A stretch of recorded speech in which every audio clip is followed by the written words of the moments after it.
Good evening, everybody. Welcome to the show. Welcome to the anti-war rally. Yeah, this is an exciting time. I just got back from a long road trip. Good evening, Chemtrail Cowboy. It was exciting and informative. So we had to go to a little convention. Today is the anti-war rally, so we'll bring in some patriotism here. We'll get the U.S. flag going. Yeah, thanks for coming in. We always start our Saturday shows a little late, as you know, 6 o'clock to 9 o'clock.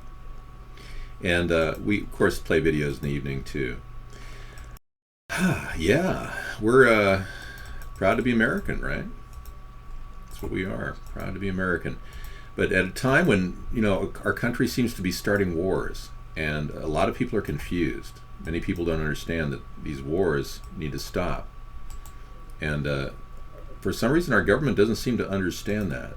We've got bad government officials that are on the take and grabbing lots of money from corporate donors while we, the Americans, are getting next to nothing. So let me get this camera fixed. Yeah, we're jump starting the show from ground stop. We came in at 6 o'clock from a long road trip. I drove over a couple hundred miles to get here at 6. So it's just nice to be able to get through traffic and get here all in one piece. Judge calls for the FBI to arrest Congress and the president. That's fake. Yeah, that's not real. And I almost think that Josh Earnest, the White House press secretary, is... The Democrats have such a sense of entitlement that he thinks that Donald Trump is violating the law by talking about not allowing Muslims to come into the country. And therefore he's not qualified to become president. Where do they come up with this stuff? I don't understand. I find myself in a very awkward position because I'm standing here trying to defend a person who I really don't like, Donald Trump. I'm trying to defend his right to say whatever he wants and run for president, even though I don't think he should be running at all with a platform that is borrowing from me. And I have a tough time with that because all of our ideas are the ones he has, which is troublesome because we had our ideas 7 years ago. I will defend my country. Yes, same here, Dubster. All right, so if you are wondering what's going on, I'm not in the people room yet. Hang on. Let me just get that going. Yeah, I think I left myself in news and tech last night at the very end. I finally bail at around 1 in the morning on camera so I can go do some stuff, take my tie off and whatever. And it was nice to stay open till 1 o'clock last night. We had an 8-hour show and then another 1 hour extension into the evening with videos in the news tech department. Okay, let's get this thing on the road here. Yep, we're in news tech, meeting people. Okay, let's get this thing on the road here. Yep, we're in news tech, meeting people. Okay, let's get this thing on the road here. Yep, we're in news tech, meeting people. I know this is coming up on the 17th. You're going to be doing this on the B network, right?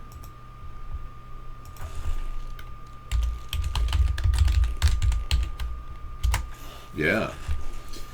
So you're going to be doing the 19th, December 19th. Okay, I'm marking my calendar. And it starts at what time Eastern? You're going to start it at noon, 3, 4? Saturday. Freedom! Yes. Welcome to the anti-war rally. You're doing a 24-hour show on the 19th. If the Iowa caucuses open me up and if I'm allowed to enter the Democratic race, because I think Hillary's not going to make it, I'm doing okay. It's been a long day. Not a lot of sleep last night. No, you can do whatever you want. Play Call of Duty if you want, man. Vicarious pleasure is always something that people get from playing Call of Duty. It beats beating up people or killing people in real life. I know a lot of vets are complaining, Dubster, and Barack Obama's left 250,000 vets dying or dead from not actually helping them. Trump's got a real foot and mouth disorder. It may be working for him in the short term, but in the long term, he'll come off as an uncalibrated, not prepared candidate who doesn't have the right X factor. He's getting a little heavy, looks a little overweight. Doesn't have a resounding message for the American people because he is such an elitist. People don't relate to him. They don't see themselves in him. They see what they'd like to be, a rich guy. And then it pulls out the worst in people, greed. And the last thing we need to drive politics is greed, but we're right in the middle of greed driving politics right now.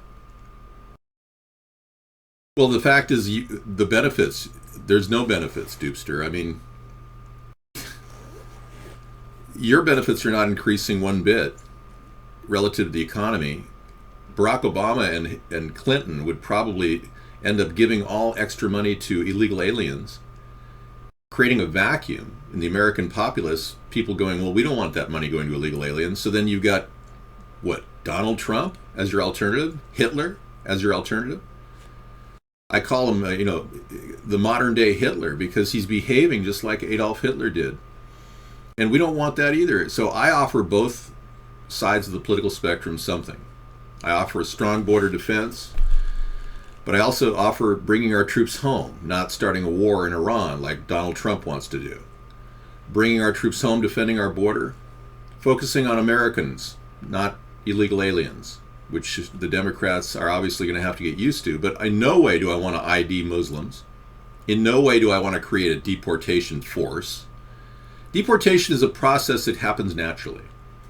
It actually occurs right now. People can't find jobs in America. There are lots of illegal aliens leaving back to their home country right now. So we don't need to worry about an overtaking police force to take people out of this country like Trump wants to do.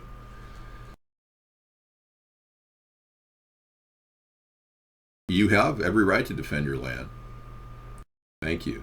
And all of you people realize that you are protected by your Constitution. We just have to get our country back. The people running our country are actually part of a corporation called the United States. We, the American citizens, in theory, in principle, are members of the United States of America. But these corporate people, the United States Corporation, which is a separate entity altogether, sees us, our citizenry, as criminal activity. And when you look into the details behind what I'm saying, it starts to come clear to you. They've got administrative judges at every city in America. Every county, every state has administrative judges. They aren't real judges in the real sense of the word, the constitutional judges. They're simply administrators. And they act as arbiters and decide our fate and stick people in jail for no reason, against their will, unnecessarily. And there's no system in place other than the public defender system to get somebody out. If a loved one of yours has somebody get a restraining order on them, and that loved one decides to get close to that person could be taken out, spends 9 months in jail if you write a love letter to your family member and you have a restraining order against you. That's how screwed up our system is. I'm serious. I can take a restraining order out against anybody and prosecute if they get within 500 feet of me, and then that person goes to jail. This system is insane. No checks and balances, corruption at every turn, public defenders that are incompetent or at best overworked. It's totally messed up. And the thing about the thing that makes me disgusted is that our public officials don't even acknowledge this. They don't even acknowledge there's a problem. You know it, I know it, but they don't care. They're just there to get reelected. When they become your representative, these prostitutes, they actually take the job of helping you, not seriously, but the job of getting more money to get reelected is everything to them. So consequently, every congressman out there is setting up a schedule of visits from place to place that are part of his fundraising tour. And it's so bad that old congressmen from 50 years ago or 30 years ago are getting together trying to get revisions to this plan, this system that we have, where congressmen their entire itinerary, itinerary is actually based on fundraising.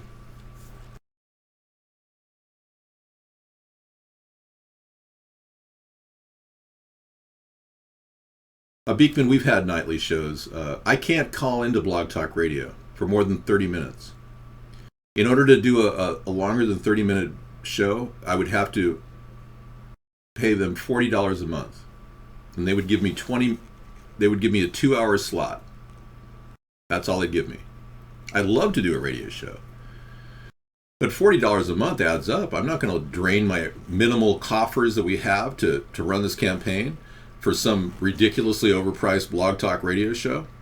We did 200 radio shows, and I didn't get the response when they had unlimited time, 2 hours. We didn't get the response we were looking for from the internet. But I would like to do a podcast, a daily podcast. I'm still working toward that goal. Yeah. $40 a month for how many listeners? Yeah, what, 20? It doesn't make any sense. And it is relative garbage when you think of what they're offering. Well, I could do 30 minutes, but there's another problem. I don't want to get into the details, but I have to have a separate server to go up and down, a separate internet connection to go up and down on a separate VPN. If I route the show through a VPN, it slows the signal down. There's all kinds of complicated issues I have to bypass. I can open up a Blog Talk radio show directly from a Skype connection too. There's a couple ways of doing this separately. I'm thinking that might be a good way to do it. I could have a separate Skype connection and just not have no one would even know to add me as a contact, and it would be a shielded Skype account. I could do that. Well, if you are rich, then yeah, make a donation. If you really believe in a third party.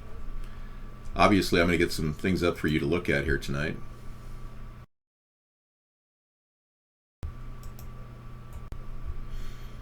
I'm sick and tired of the two-party system, as you know. We have this wonderful plan. Welcome to ATP.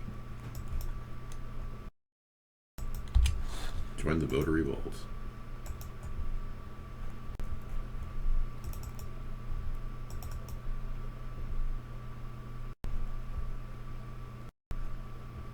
The anti-war rally.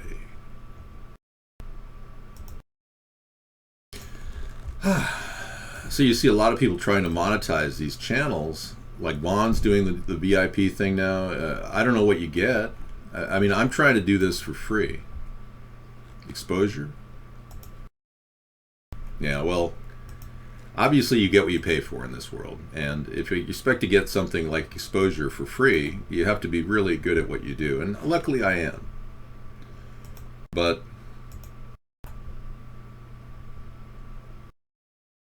it's also, difficult to throw money at something and expect change. That's what the Democrats have done. Here, I'll get that.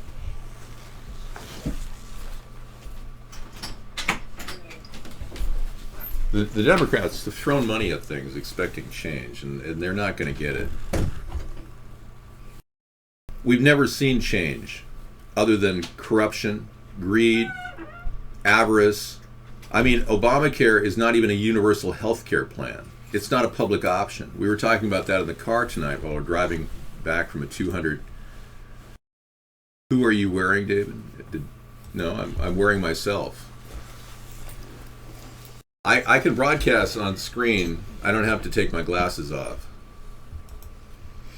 Sarah's here. Hey. Hi. Well, if you want to take a break, you can. Yeah, I'm going to get a cup of coffee. That'll help wake me up. Okay. Obamacare made it more expensive to hire new employees, especially once you reach 50 employees. You better watch out. You better check twice, because you're not sure if you can actually hire more than 50 employees. Make sure you calculate yourself in that one as well. Oh, you can see what David's typing thanks to his glasses. Interesting. I think my glasses have kind of an anti-reflective coat on them, so you can't always see what I'm wearing. There are 3 people this month, and you paid over $30,000 to have insurance for them. Wow. 278. $30,000. So $10,000 more than you anticipated paying them 30 grand. How long is the 30 grand? Is that for a year of insurance, or what is that for? How much coverage do they get for that? What do you mean, 11 years? That covers 11 years, so it's 10 grand. So it's $1,000 a year, less than $1,000 a year to pay for insurance. Interesting. Well, I'm glad that you are hiring qualified, reliable people. It's very good. Must be the coat that makes it sound cold. It is. The weather outside is frightful. The Senate passed a repeal of Obamacare. And has the House passed that yet, Noble Watchman? I'm not meaning to tease you. It's in the 70s there in North Carolina. Oh, aren't you lucky? It's really cold. It gets cold where I am. And wet. Cold and wet. So, enjoy your North Carolina weather.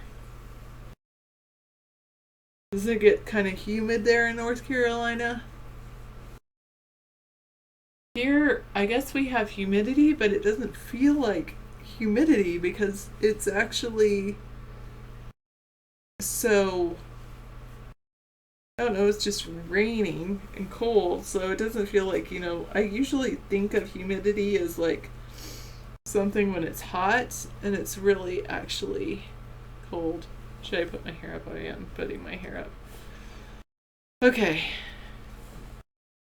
You were at the warehouse, so you didn't have time to enjoy it. So now that you hired some decent people, you're enjoying your life, and you can feel like good knowing that they will help you with your stuff, with your work. That sounds like a plan. Always good to have good people. David's here, but I'm here. 1959. What if I said, David's not doing the show tonight, I'm doing the show tonight? What would you say then? Free the beautiful locks. Okay, I'll take my hair down in a moment. Yeah, for like, 10 seconds if I set fire to it?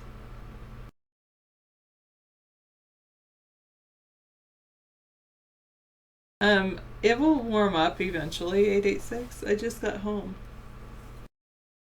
We just got home from a little trip, so this room is warming up. No, David's not hiding under the desk. That would be too fun. Too much fun. Alright. They're amazing employees. That's why you extended the contracts. You keep your company in the USA, and always take care of your employees and clients. And make sure you tell them you are an amazing employee. Even, of course, you do things to show them they're amazing employees, like pay for their health care and things like that. But those words really do help, for sure. Too much fun. Too fun.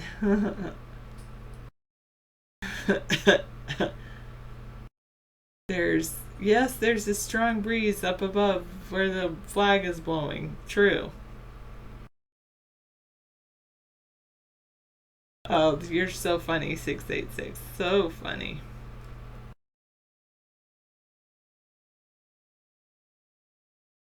Why are you afraid World War III is about to start?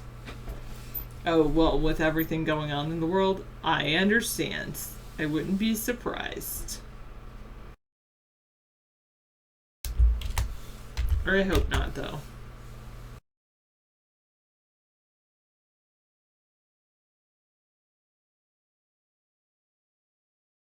Yeah. So I was just going to check out what was going on in the rest of the world in the news today.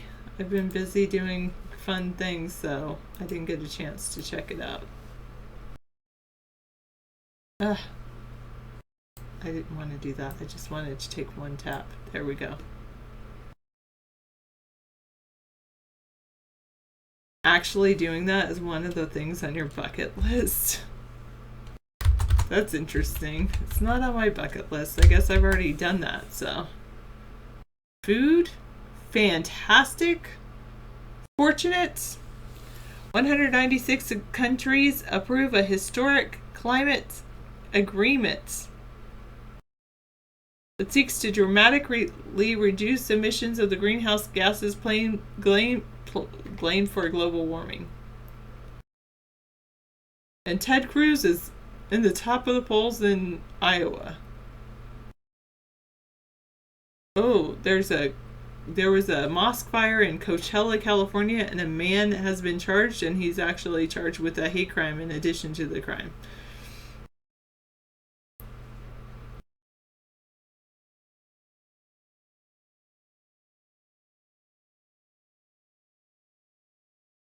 Oh.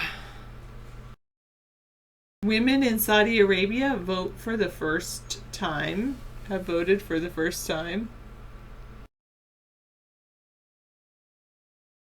today, and there wasn't a lot of turnout at the polls, but that's good. I'm glad they did. I'm glad they voted. They haven't agreed to climb anything, but they've agreed to eat along the way. Something like that. Oh, anyway.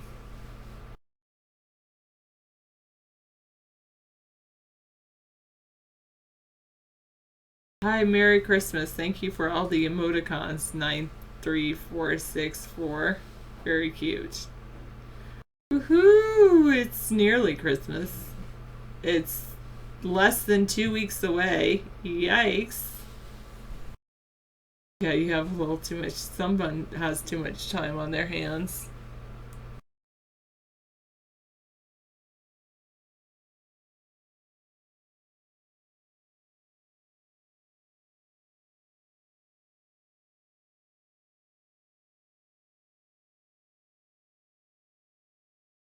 Okay.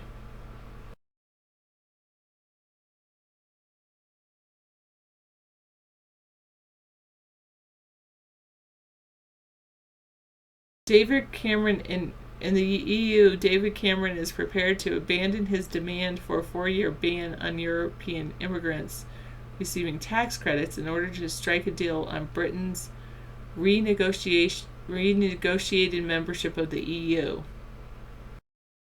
Huh. Will we have a Santa watch for you? That's an interesting concept. I don't think so. I don't know even what day does Christmas land on?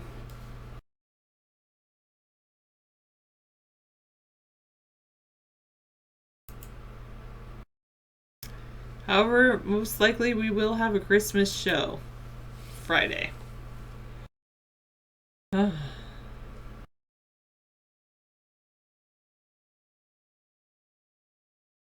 No, David does not use henna to color his hair.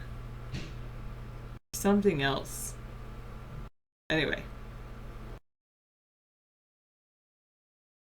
I think they might give a reprieve on Christmas Eve to shooting down airplanes just so that they won't shoot down Santa.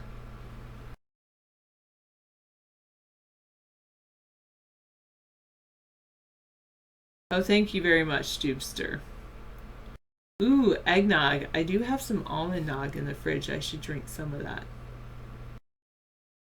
I don't know, 9346. Maybe I will. I don't know.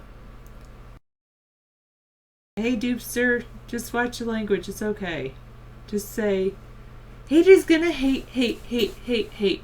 Players gonna play, play, play, play, play. I'm just gonna shake, shake, shake, shake, shake. Shake it off. Shake it off. All right.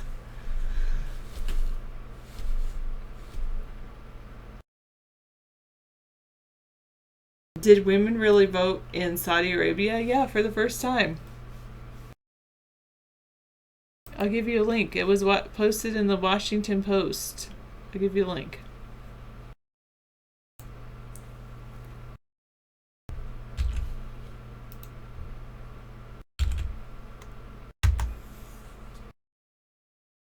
It's called egg. Because the egg juice just sounds too weird. And maybe there's some other reason for it too. Nog. What is nog? Nog? Maybe nog is milk and nutmeg? Nutmeg over something like that. I know. Why isn't that the leading news story? It is a leading news story. It is big. Women are voting for the first time in Saudi Arabia. Fantastic. I don't know. It's on the Daily Beast on Arab News. You mean it's not on CNN? I don't know why it's not on CNN and all those. Yeah, why don't they? Why don't they make it a bigger news story? Good question. Do they not care about women voting? It's fantastic. I hope you have a fantastic, great Christmas as well. It is big news. But instead they're focusing on this historic climate agreement.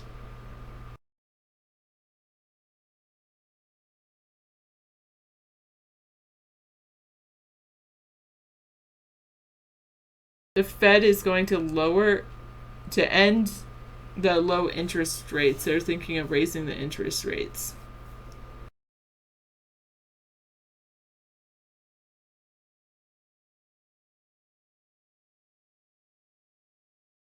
Well, the fact that they weren't allowed to vote before should be news. Yes, I understand. It is pretty historic, Beekman. But you know what, Beekman? It's because of people like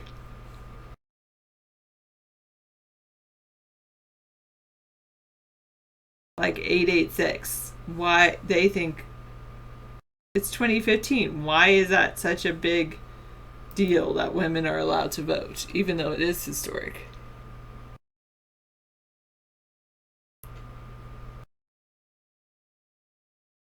So, an all-American North American pop group that was formed by Kim Jong-il canceled a Beijing concert on Saturday because of communication issues and headed home, Chinese media said.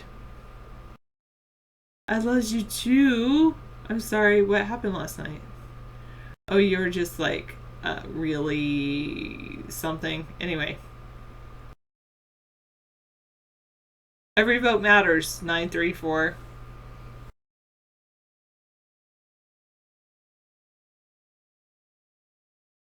Obama claims that the U.S. is hitting the Islamic State, quote unquote, harder than ever.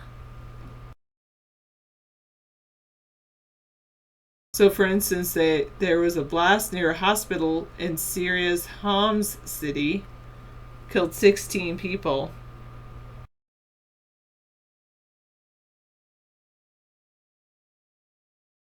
And in Uganda, there's many.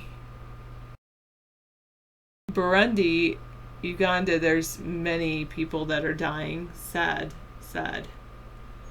Very sad. I think he'll have Rudolph on his sleigh, driving his sleigh with his bright red nose. Or maybe he'll have Rudolph's great grandson, Rudolph grandson Jr. Shared prosperity is a real prosperity, says Prime Minister Nawaz Sharif.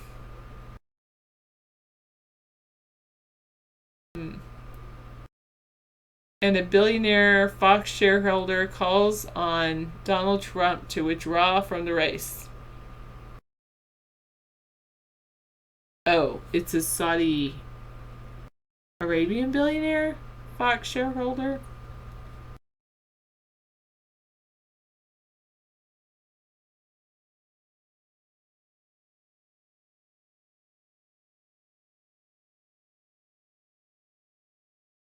Okay.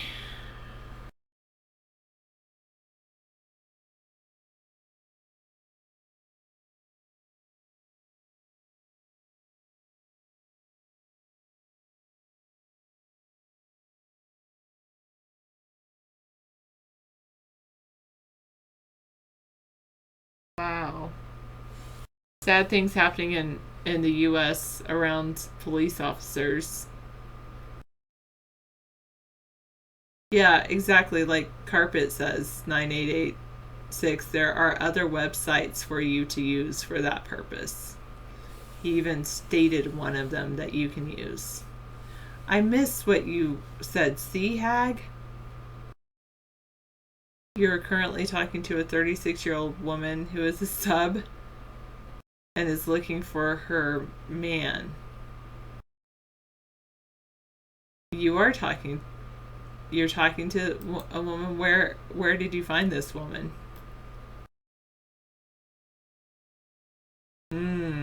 That's pretty interesting. I don't. Rudolph is equipped to carry anything.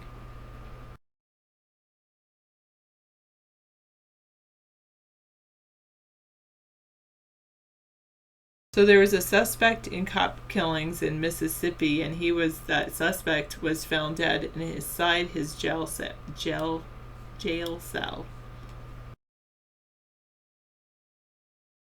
There was a Santa Con where everyone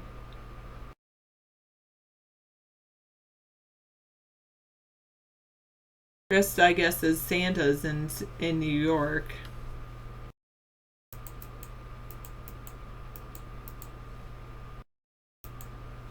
Oh, that's funny. That's so funny, 9886. At least you have a good point. I don't know. And there was a police officer in Albuquerque, New Mexico, who had allegations that she hurt her daughter. They do have elitists on there. You've seen them all, Carpet. I don't know. I would never. I haven't frequented that site. So the FBI. Did you guys all hear the story about the FBI being notified when these people bought a huge amount of cell phones in Missouri? Bought all these like cell phones. I think it was almost 100 cell phones all in one sitting. Oh yes, I did hear that. There's a police officer who got 100 over 100 years. It's something like 186 years. I don't know exact date amount, but he did he did receive that sentence for multiple counts of rape.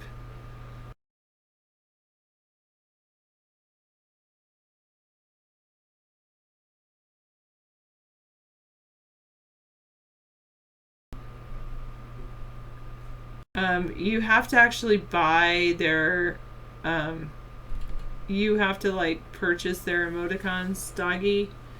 And so if you go to Von Live TV, there's a way to do it. So you can purchase it, and then that way you can insert your own emoticon.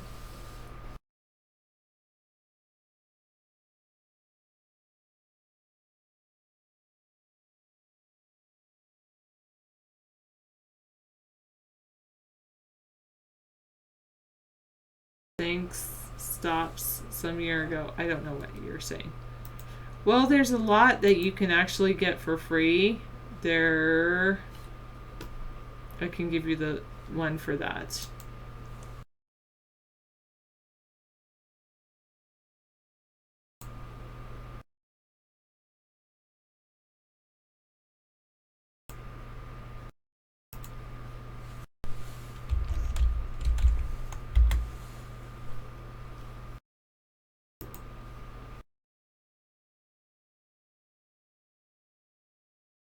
I should leave the room. I understand.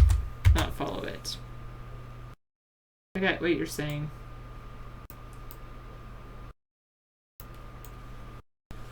I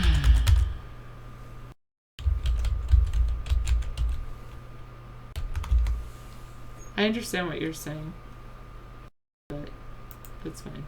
Okay. Coming up, Beekman. Hello, everyone. Welcome to America's Third Party. This is a political chat show, and as you can see, we are in favor of David John Sponheim for president. That's the name down here, David John Sponheim. I'm going to be voting for him, and I suggest you do the same. Now you're here wondering, why should I vote for David John Sponheim? I just came in to see this beautiful lady talking to me, and she's trying to convince me about politics, and I'm not so sure I like politics, but I do kind of like this woman. Anyway, David has some fantastic ideas for the future of our country. Here at America's Third Party, we believe in getting back to the basics.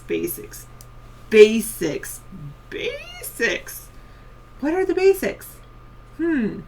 Housing, food, water, healthcare, transportation, electricity, internet. There we go. So,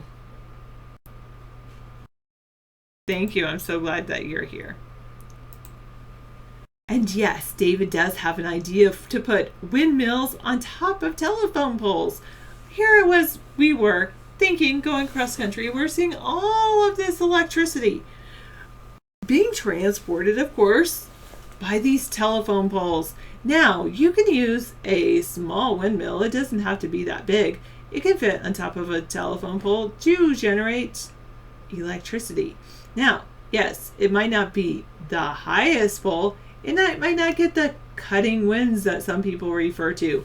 However, it can generate electricity that can go into the grid, and every little bit helps.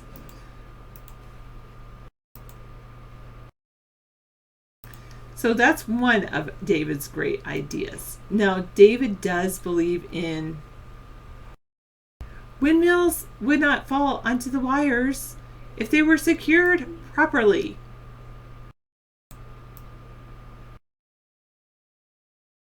Now, David and I are both pro-prevention and pro-education. We are in favor of preventing unwanted pregnancies in the first place. We are also in favor of educating women about all of their options, especially the option of adoption. Imagine, if a woman gets pregnant and she actually talks to the father or potential father of the child, and the father's like, hey, wait, you don't want to have the child, but I do want to have the child. And she could just carry the child for 9 months, sign over her maternity rights, and he can raise the child. Oh, maybe his parents would want to raise a child. Maybe her parents would want to raise a child. So there are many options for a woman who becomes pregnant. Now, David does believe in limiting her options of abortion to only the first trimester. That's David's perspective. Okay. Now, thank you. I will try 6-900, but I'm not as exciting as I possibly could be, but I will work on being better. David, you're so fantastic. How do you do this show every night? With the... except for Sunday, because I kidnapped you and told you how to... That's true, yeah. I won't allow him to do it. I know. I'm not a bought-off YouTuber who's been paid for by Illuminati supporters and elitists. I'm a person who's done this because I believe in the principle of freedom of speech, democracy, and great new ideas to fix the country. That's where we are coming from every night. I'm a character in the Matrix movie at this point. I'm wearing sunglasses because I've been enduring a day of conventions, and I only got about 3.5 hours sleep last night. I was kept up on the phone by one of my ex-supporters, who I hung the phone up on at 2 a.m. And I said, why are you calling me? Because all he would talk about is how he supported Donald Trump. And it got to the point where why are you doing it? Of course, we run a show till 2 in the morning every night, showing movies. And I had to shut the computer down, and I woke up at 6 in the morning, and we drove off to a convention today. And that's why I got 3 hours sleep. Yeah. Yeah, we lost a supporter, but I found out he really wasn't a supporter. Yeah. He's been nesting in our room as a Donald Trump supporter all along. They're called interlopers. You're going to call our show? Okay, cool. You know, you're going to have a show coming up on the 19th. Doopster's doing a 24-hour show with his gal friend. See? See what I mean? Yeah, every day. Every day. So we aren't running any music except the opening, which I've already had approved. Mm-hmm. And I had the opening approved, but they still hit me with a copyright claim every time I do the opening. And I have to, every single time I get this, we have to send a refutation back, a dispute. And we do that simply because, yeah, I lost a supporter. Oh well. Oh, we look alike, really? You and I have a similar look? Interesting. Yeah, I've met a lot of people online that have a similar look. You know, Shrek has a similar look.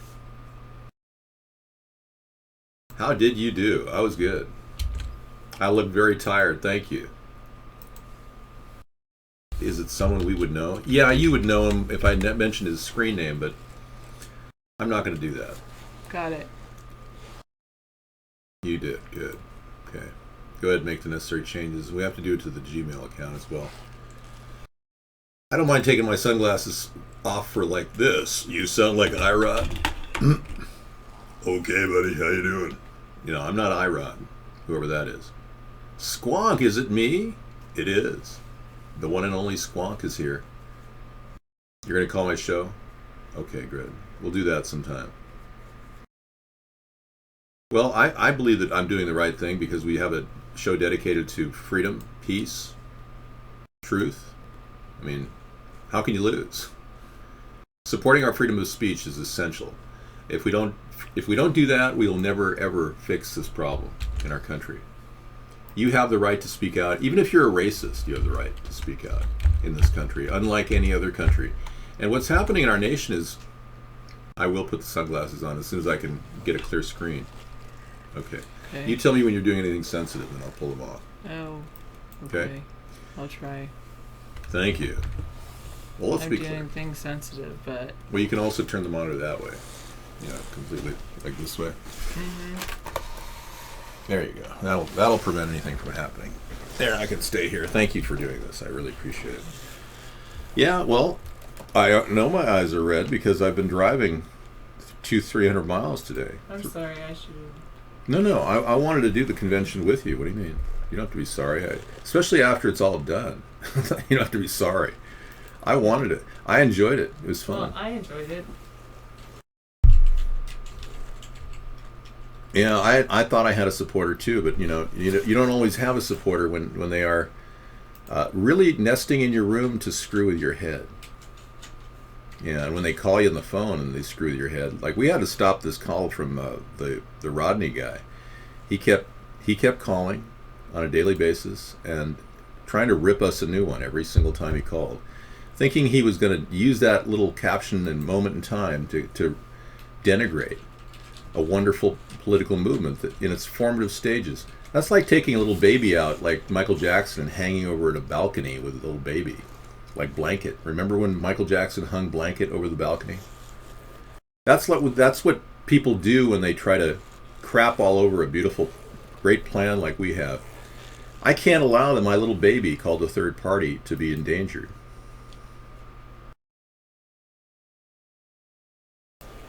I want people to speak. But I also have a design for this party that's centrist in nature, and it incorporates people on both sides of the political spectrum. Unfortunately, I don't have room for people on the far right who want to support a Nazi like Trump, a National Socialist like Hillary on the far left. I mean, we're dealing with National Socialism and fascism. I mean, you got your choice. in our country, we should have a third choice. We should have a third party. We should have a centrist political party that's dedicated to not only democracy, but also our Constitution and the rule of law. And I know some of you neocons are going, oh, they can't coexist. You can't have the rule of law and democracy. Democracy's a mob. No, not if it's a 2/3 majority, a supermajority. Now, the Democrats, they want a 51% majority. That's a communistic move. Anytime 51% wants to rule over 49%, it's crazy.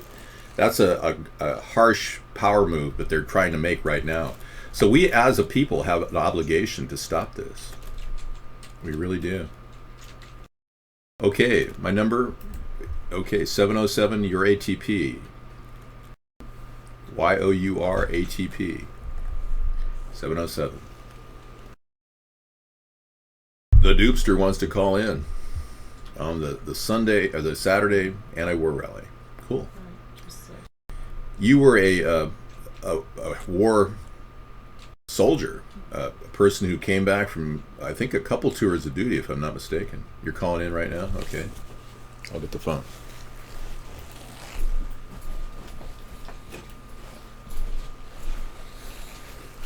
All right. Hey, welcome to the show.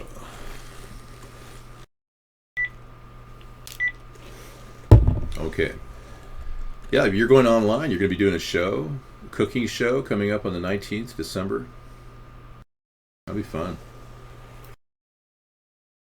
A YOUR ATP. Now that might not be you. What? Okay, we got Alabama calling. Hey, Alabama, is this? I can't believe it. You're still calling after. It's been 4 years since I've talked to you, Alabama. Wow. Oh no, hell, it's been probably about 4 or 5 months. Hell, not 4 years. Time passes so quickly when you do shows every night. Well, yeah. So what's been going on? Are you you're in the repo business? Is that right? No. Yes, sir. I'm in the repossession business. Yep. You had a situation where you ran into like a nest of FBI activity when you were doing a repo or something like that. Is that what happened? Yes, we had an order. I can't say too much, but I'm going to just give you the logistics of it that I'm able to do without getting sued or anything like that. I doubt anybody listening, but anyway, we had an order for 4 of those 2012 Chevrolet Caprices. They for the new police cars they had. Yeah, they weren't marked. They were just white with pintos. And it seemed like, it was out in the middle of nowhere. It was probably about 20 minutes from my house, which surprised me because I've never even seen this area. It was one of those dirt roads, and then it had a middle gate with a paved driveway all the way at the end. And the first thing they said to me when I got there was, "How did you find this place?" Really? And I'm like, yes. I'm like, well, it's a repo order. They tell us where everything is. And sometimes for vehicles, if I figure a vehicle is going to be somewhere where I can't find it, I slap a metal, tracking device on the vehicle. But I'm not able to do that because I didn't even know this place existed. Wow. And wow. And well, they met me with show me your credentials, show me the paperwork and all that stuff. And I had my GoPro going, like I told you last time, and I have that video. But like I said, I'm still in the middle of. If I'm still in the middle of what's going on with my attorney, so I don't know about releasing, man, without his, he's like, well, I'm gonna be honest with you, I'm a professional, but I don't know, man. Yeah. With the federal government or whatever, they can pull whatever the hell they want to. Yeah. Regardless. They could take your profit from you or whatever they were taking from you. Yeah. All of your money. They could take my towing license. They could put a damn a legging against my house. They could do whatever they wanted to without any repercussions from me or anyone. Yeah. They could just ruin my life if they wanted to. Yeah, I know. And I got a call from that, but I can't talk about that. Yeah, no, I don't. It was all rectified. To be honest with you, everything's fine. Mm-hmm. Because they didn't pay, because someone in their department who was fired, by the way, didn't pay the payments on the cars. Yeah. They didn't pay, so they got those cars back, and that's something. I'll get to that in a second. Okay. So I got the cars to my yard and everything went fine. And like I told you on my last call, I had different vehicles that were similar to these, like Malibus, Tahoes, Silverados, and whatnot, going through my house, driving real slow, driving real slow, stopping, and then keep going. I see flashes every once in a time, which may be a smartphone or a camera or something like that. And I'm not lying. Like, my neighbors thought I was crazy. I only have about 2 or 3 neighbors with security cameras, and one of them's across from me. I said, you know what? When you get free time, go through your footage and look at about 3 or 4 in the morning on Friday night, Saturday, Sunday, whatever. And he came over to my house, and he was drunk as hell, to be honest with you, David. Wow. He said, you know what, buddy? You were not bullshitting. I seen fucking trucks and cars, and excuse my language, I'm sorry. I've been drinking. Yeah, whatever. But anyway, he said, you think I see Silverados? And I've seen it. That's what I said. I told you, man. I'm not fucking kidding. Yeah. And you know, and then a few weeks later, I get a call from a lien holder, you know, finance company saying, they made the payment, you can return the vehicles and whatnot. So I'm like, okay. I go to my yard, call some friends up with tow trucks, and I said, I'm not going back to this place alone. You know what I mean? I'm not going by myself. Right, yeah. So I get my friends with a few flatbeds, and we all go in about a 4 or 5 convoy over there with these vehicles on the back. Even some of didn't have vehicles. We return the vehicles. Let me think. Yeah. Hold on. Hang on just a second. I want to see if I can get you in a group call with Dupster. Hold on just a second. Call from. Hey, this is Dupster. Oh, goodbye. Okay, Dupster. Dupster, they sometimes do that. Try calling back in just a little while. Okay. Are we still on with Alabama? Yeah, I'm still here. I'm not saying too much. Yes, 686. No, nothing to incriminate anybody, but it was a weird event, and you finally got some money for the vehicles that you did impound? Oh, yeah. I got each the finance, the price that was conversed upon between each vehicle. But when I got back to that area, when I tell you that they did everything but shine my shoes. I mean, they were the nicest people. I mean, I'm trying to tell you. I mean, I couldn't believe it. I thought they were trying to like lure me in to kill me or something. I've never been. I mean, they treated me with the utmost respect. Yeah. And you know, since they were treating me with respect, I drove all the way back there. I saw the facility. I'm sorry, but I cannot comment on what I saw. Yeah. But I pulled it. I mean, a gigantic parking lot. Wow. I mean, the size was city blocks. Yeah. I've never seen a parking lot that huge in my life. Okay, let me see if I can get this call in. White vehicles with tinted windows. Let me try this call one more time. Hold on just a second.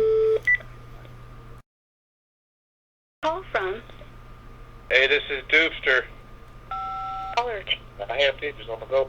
That's all I'm going to say. Okay. Anyway, Yeah, we're on with Dupster. I mean, I put the vehicles back in the parking lot. Hey, Dupster. Hello? Yeah, go ahead. Hey, Dupster, I just want to say hi. How you doing? Can you hear me? Can you hear me, Dupster? Are you guys able to hear me? Yeah, I can hear you, and we're going to let Alabama finish his story, and then we'll get to you in just a second here. Oh, that is so awesome. I'm so... You're in. Yeah, turn your volume down on your TV set or on your computer.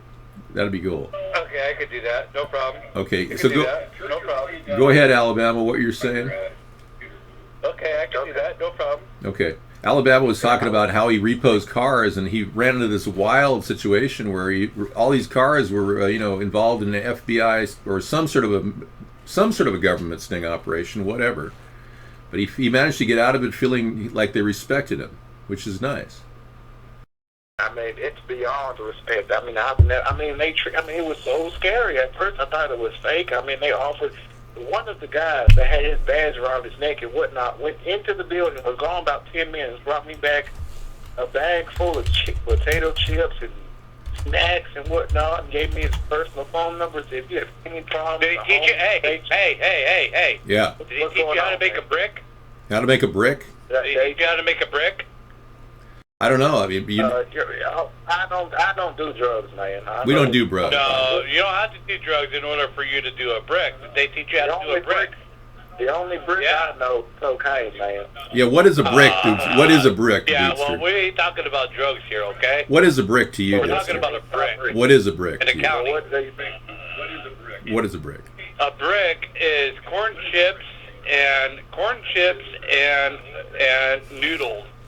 And you mix it all up together, and you go to bed at night with a full belly. Oh. I've never been that broke, man, where I had to go that route. I'm not knocking anybody. That's pretty good, though. So That's a brick. Man, I'm too old. My stomach was It's cheap. Hey, you know what? It's a cheap way for the prisoners to have a full belly. I'll be darned. Well, hell, I've never been in prison. I've never been in prison, man. I work my ass off. You mix corn chips and noodles together. I bet. Nah, man, I don't do that. Now, Alabama is a repo guy, and Doopster. Let's hear a little bit about you. Are you?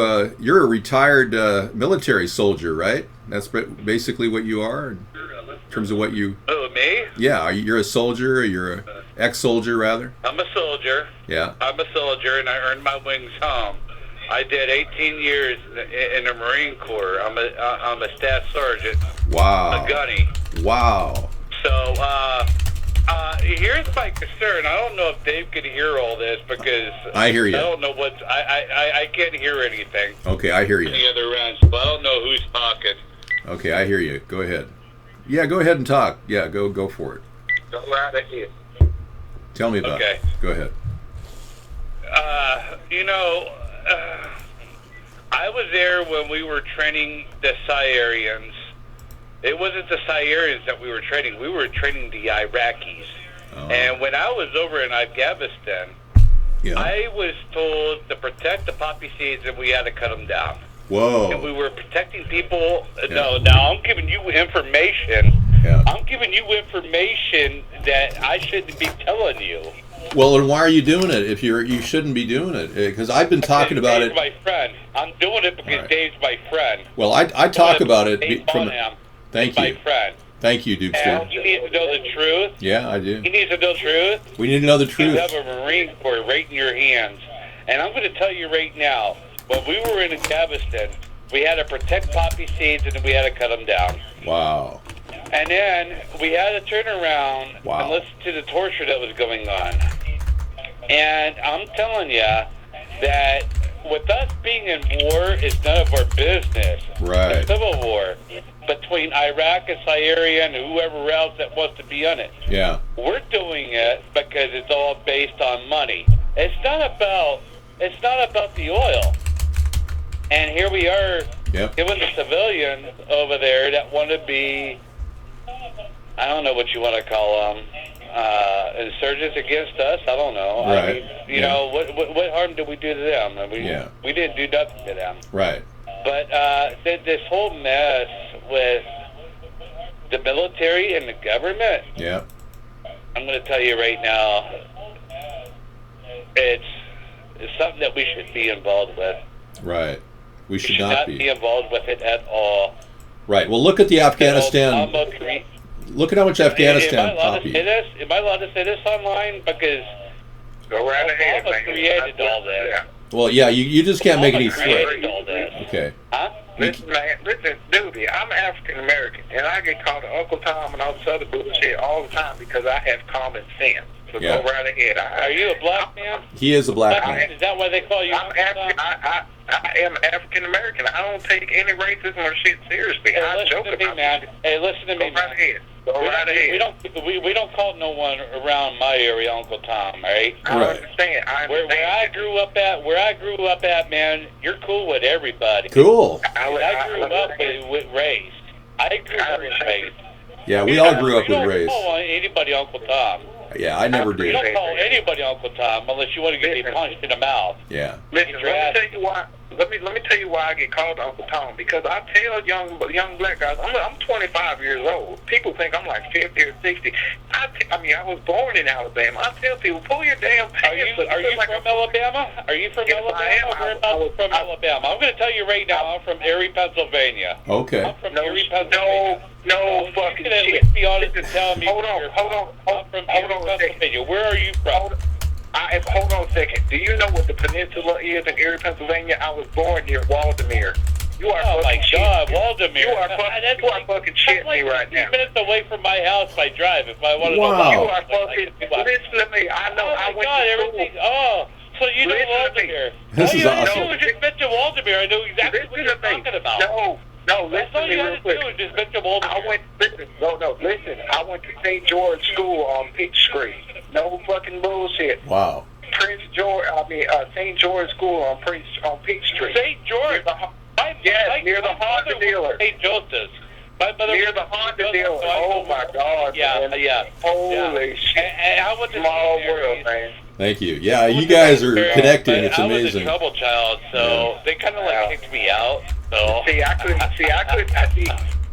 got in my little bit of trouble, but I couldn't get kicked out. Hold on, man. We're like going off the tread here. That's okay. It's good. It's interracial. I like that. You know, I like North versus South. This is good. I like Like it. I said, Wait a minute. you're right. What did the other guy say? I don't even know your guys' names. I'm David. I'm from Alabama. One from Erie, Pennsylvania. One from where? We got. I'm in Mobile, Alabama. Alabama. I was born really? in Erie, Pennsylvania. No so fucking cool. kid me. On West Gore Road. And Dubster, yeah. Near the golf course. West Gore Road, near the golf course, by the damn. I don't know if it's the ice skating rink. Oh my God! You guys got a lot of cool plans down in your area, man. I mean, I don't want to like sit here and bullshit anybody, but you got a lot of Clues Plus plans in your area and down there in Alabama. I'm not gonna bullshit you at all. I mean, oh hell yeah, man! Trust me. all that bullshit, but right? Oh hell yeah. But no, but seriously. No. Listen to me. Okay. Before you say anything, I am Go so ahead. sorry that you have to face all that, because where I come from, where I grew up at, you don't talk about race. You talk about the people who is cool with you. Right. You talk about the people who's making the money out there in the streets. That's where I come from. That's right. And then when I went into the military, bloody, bullshit, whatever. But you know what? Where I come from, I'm going to tell you right now, it's all about money. It's all about money. Yeah. And I am so sorry about where you come from and the way they talk about race down in your area. I'm going to rate this person, and I'm going to tell you right now, if anybody ever called you an N-word, I would defend you in a chat room. I really would. Appreciate it. And look at this retard, guest 387, asking what the capital of Alabama is. You piece of shit. I may not have lived here my whole life, but I was born here. Well, you know what? You're living in Alabama. You got enough stress up on your plate. Yes. It's a whole nother world. It's like a third world fucking country. His name is Alabama. Alabama. Daniel. We go by the name of Daniel. What's the other guy's name? I'm David. I'm David. David. On the line. I'm David on the line. Okay, all I heard was David and something else. He would go by Alabama. It's fine with me, you know. Bama, David, and Dubster, all talking right on the phone. Is this Dave Spawn-Eye? This is David Spawn. Hey, look at this Doom Alert thing. Now that's a real indication of somebody paranoid. Look, it's like, oh yeah, right, head of the bunker. He's got all these weapons. That's pretty amazing. Hey, you know what? What? You know what? That's me right there. You know what, Dave? That's me right there. Is that showing off? Is me right there. Really? Because you know what? We got to protect ourselves. Yeah, we do. We don't know what we're facing here in the future. Yeah. We don't know what's going to happen. Yeah. And I don't want our gun taken. No, I don't want guns taken away. Right now, every time they call for a flag, it's always ill. You know what? I'm mentally ill, and I'm from the vet. Yeah. You know what? You're a vet, man. I have weapons on me, but I'm going to tell you what I have in my house. But I'm going to tell you, I got some high-powered weapons in my house, and I'm telling you right now, the way the government is playing the game, I don't agree with it. I don't agree with it at all. Every single time that there's a full shooting, they cry mental illness, and they want to take the mentally ill away. I know. Like, you know what? You're talking to a vet. He's mentally ill. Of course, you can tell that by just by talking. No, you're a guy who's suffering right now. Yeah. And it's an excuse. You know what the thing is? They say what African Americans. Let Dubster talk. The weapons in the military vets, and that's what it boils down to. Mm-hmm. But when African Americans commit a crime, it's because of the statistics. It's genetically in us, black people, to automatically go out and rob somebody and shoot up some shit. Now, let me tell you, I was born in the hood, but I didn't do hood shit. I know what? I was born 2 blocks away from the hood. I know how to box, and I know how to defend myself. Yeah. I'm not gonna lie. I'm not gonna lie. I went the hood. When you talk about the hood, you're talking about drugs, the guns, the prostitutes. Right. That's what you're talking about. Yeah. Right, We gotta get detail of the outro. We just gotta get detail of what we saw. You know what I'm saying? But Yeah. I was saying, I'm not gonna lie. I went and smoked with him or whatever got drunk. But I've never broken anybody's house. No. No, you hung out with some gang members, yeah. Still smoke weed every once in a while. Guess what? I've never broken nobody's Sergeant house. Major. You're talking to a Sergeant Major. A sergeant major, And I yeah. smoke weed. And I'm going to tell you right now, I love Right. smoking weed. Yeah. No, I don't do any of that hard garbage. No, not the hard That, stuff. that cocaine. No, that ain't for Yeah. me. No hard powder stuff. Yeah, that's But bad where for you. where I come from, in order for me to smoke weed, I got to fight it up off the street. Really? Exactly. Yeah. You know what I mean? I don't smoke. Yeah, I know exactly what you're talking about. I don't smoke all the time because I Yeah, I work got for to them. find I don't myself want up off the Right. up off the street. And I'm from Yeah. Pennsylvania. I know, you don't have it I gotta find recreationally. myself up off the street. I know. Hey, And I'm going to you know tell you what's right funny? now, man. Yeah. Don't Right walk into a bar and they're looking for weed. Yeah. You know, they're going to sell you whatever they want to sell you. I know. But I want yeah, I know. You know what I mean? I know. But let me ask you this: since you live in Erie, do you ride on the east town where the old Value City used to be? Yeah. Yeah, you're talking about 21st and Broad. Yes, I am. Yeah. My grandmother. They know Wait a the minute, whole you don't know area much about where Erie, Gibster so is you gotta living. know about the Lower East He was Side. born in I a was town born right and next to where raised right Gibster's around living. Maine and Wow. Ashley. You got that? I haven't lived in Erie since I was like 12 years old, man. Wow. Really? How old are you? Yeah, He's I'm 25. 25 right now. You're 25. Yeah. That's all right. You're forgiven. Yeah, I mean, listen to me.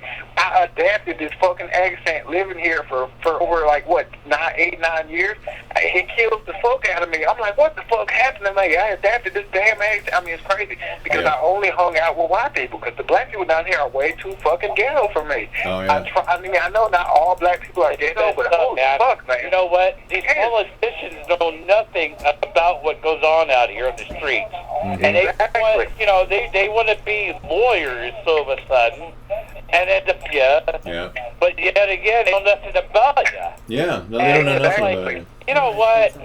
You know what? Okay. You know what? Take your politicians, shove it up your ass, because I don't want to hear no more about it. I don't like politicians, yeah. Except I want this guy to What get I into said. politics. Exactly. To change it all. Yeah. I had questions about it, Yep. and I haven't Yeah. voted. I was 1998, and I'm going to tell you right now, I had questions about 9/11.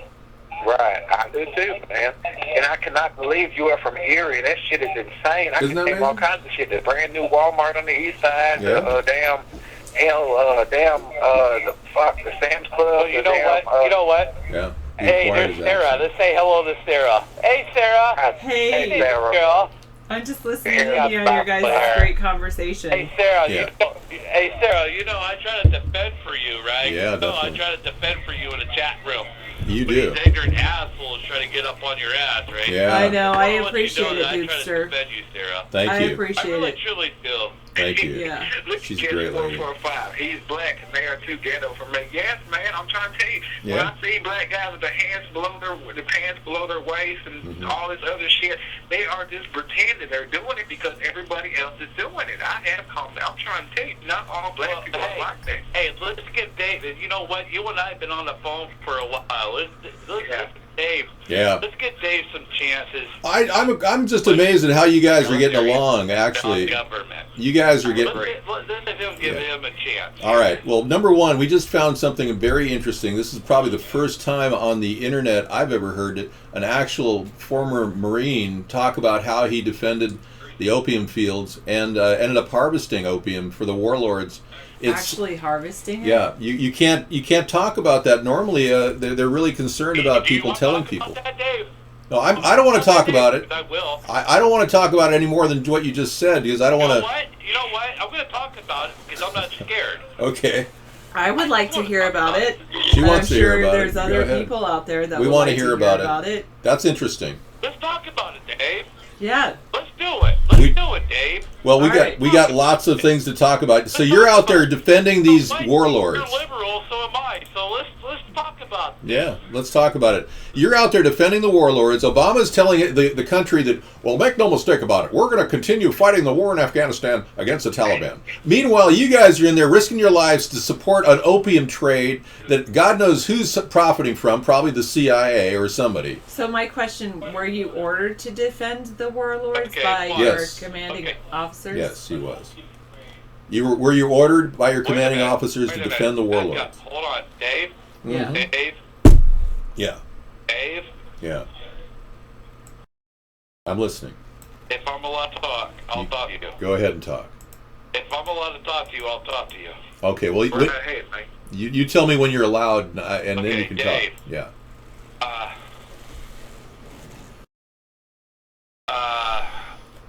He can't say much. That's what I'm saying. What is it that you want to know?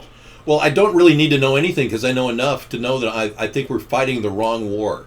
So I've already heard enough in just what you just said. So I really don't need to know the details. I don't need to know how your M4s are jamming out there in the field and how they don't give you new weapons. I know all that. We are fighting the wrong war. I know. We are fighting the wrong war, and I don't support this war. And I don't support this war, and I'm willing to make a shine for myself. But, I just need to know, you're not allowed to talk about this. You're not allowed to talk about that. You know what? Screw all that. You know what? What are you going to do to me? Take me out? Fine, take me out because I spoke the truth. You're an honest man. When I was in Galveston, and we were on patrol, we were up in high mountains, and we had to take on 300 insurgents. There was only 28 of us.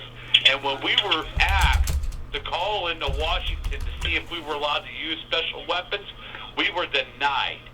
We were denied 100%. Wow. And I just looked over at Joe, and he just shrugged his shoulders, and we just kept on fighting. They kept fighting through it. They couldn't get the weapons they wanted, though. It's not worth going to war for. Wow. This whole thing that we're involved with is a civil war. It's none of our business. We should not be involved with it. I agree, man. I totally agree. We should get out of Afghanistan entirely. We really don't have any end game there except to profit for the opium. And obviously the American people don't know that, so that's the first thing, order of business. When I was protecting the opiums, when I was protecting the poppy seeds, we had to cut some down, and then we had to protect another batch and then another area. Really? And then the CIA took in a couple people, and it wasn't all the time. It was like every 3, 4, or 5 months. Right. They always took somebody in, and they always tortured them. You heard about that. Yeah. You heard it like throughout the night. I mean, the torture. I mean, it was bad. I mean, you didn't want to hear it, but you heard it. Okay, we weren't even fighting anybody, but if we had to take somebody on in, we had to do that. Right. And we were tortured. Yeah, it was bad. Bad, man. Dave, bad. Something else. What more do you want to know about the military? I'm talking to a sergeant major, so go ahead. It's major, yeah. Your deployment around the world has been a thing of valor, and you guys are being treated like pawns in a game by big, old, very wealthy men. And it's not. I look at it from the perspective of I don't want to vote for war because I don't want to support an illegal banking industry that literally profits from war. War that I don't agree with. And you're talking to a sergeant major. So what more do you want from me? I mean, I'm telling you. You've done a lot, man. The wars that we had no business to be getting involved with. Well, you're bearing the brunt of it. Tell me about. I got to land boots in 2003, and I landed over there in 2004. We were doing a battle with Fallujah. Yeah. Fallujah. Man, we lost 898 Marines in that battle. I know. 898 Marines died in Fallujah, folks. And he's one of the guys that lived to talk about it. We don't know how many deaths in reality because this is like a covert op throughout the whole country of Iraq. When they started ISIL, and they began funding ISIL, and Obama's on record supporting ISIL, we don't understand why they decided to do that and then throw you guys under the bus in harm's way because they're funding insurgents in a country you're defending, and then Can I ask you something, Dave? Sure, yeah. Can I ask you something, Dave? Why are we accepting refugees without full IDs and proper passports or anything about them at all? I know. Why are we accepting those refugees? Why? Because you know what? That's trigger on our own later. I know. I mean, I understand World War III, and I understand it's just the beginning. Mm-hmm. Things are going to get worse before it gets better. I'm going to tell you right now. You know what? Get yourself some bug out gear, because there you're you going go. to have to go somewhere when that time comes. Can I turn this down? Yeah. Okay. Yeah, absolutely. I mean, one, see if you can secure yourself in your own location. Yeah. So I do recommend everyone stocking up on food in their own area, and then, like Doopster says, I think as a president, Dave. Yeah. I think that we should do. In my honest opinion, if you want my honest opinion, I do. Absolutely. I do. Yeah. And if you want me to do it, I'll do it. But I think we need to do some survival skills. Teach survival. Yeah. I'm gonna teach tell you right now, survival skills. Absolutely. Well, you should do it. You should do it on YouTube, Doopster. You need to start a YouTube account. That's a great You could make a idea. lot of money just telling people how to live and survive in a tough time. You got so much experience. You could make money on YouTube doing it. Look what you just showed me last week. I want to show. Hang on a second. I can teach you guys POW training. Field training. Exactly what we went through. I believe that it. would be fantastic. That would be amazing video. Especially video. People would love to watch that. I think that would be I think that would be the positive thing for me to show you guys. Yeah. Yeah, absolutely. Because, not a lot of people, I'm going to be honest with you, Dave, a lot of people know exactly how to survive out here. I know. Not a lot of people do. No. I know. Okay, what is your opinion about Edward Snowden? If he agrees to you that he would be part of a false flag, do you think Edward Snowden was a disinformation agent, or do you think he really was taking information from the government? What's your take, your gut feeling on this? My gut feeling is he's Are you asking me, Dave? I'm asking you, Doopster. Dave? Yeah, I'm asking you. What do you think? Do you think Edward Snowden was a person who stole secrets or? I'm going to be honest with you, and I'm going to swear. I'm going to be honest with you. I'm going to swear with you, okay? All right, go ahead. And I'm going to be honest with you. David Stone is not a bullshitter. Edward Snowden is not a BSer. Okay. So he's telling the truth. All right. There you go. David Stone was not a bullshitter. David Stone. Who's David Stone? I'm talking about Edward Snowden. Okay. We may have crossed our wires here. Edward Snowden, not David Snow. Oh, sorry. No, he is not. He is not. He is telling the truth. Yeah. Dave, I'm giving you the opportunity to talk to a Marine right now. Yeah, I know. So ask whatever you want. What? Are they going to What? Shoot me dead? No. That's fine. That's why they can shoot me dead. Let them shoot me dead. I have a question Let for them you. shoot me dead. Sarah has a question. Sarah has a question. Go ahead, I Sarah. live close to my neighbors. I know all my neighbors. I know who the outsiders are. Okay. So let them shoot me dead. All right. What do you want to know? We will. I want to Sarah, know go ahead. what do you believe Go should ahead, be the Sarah, process.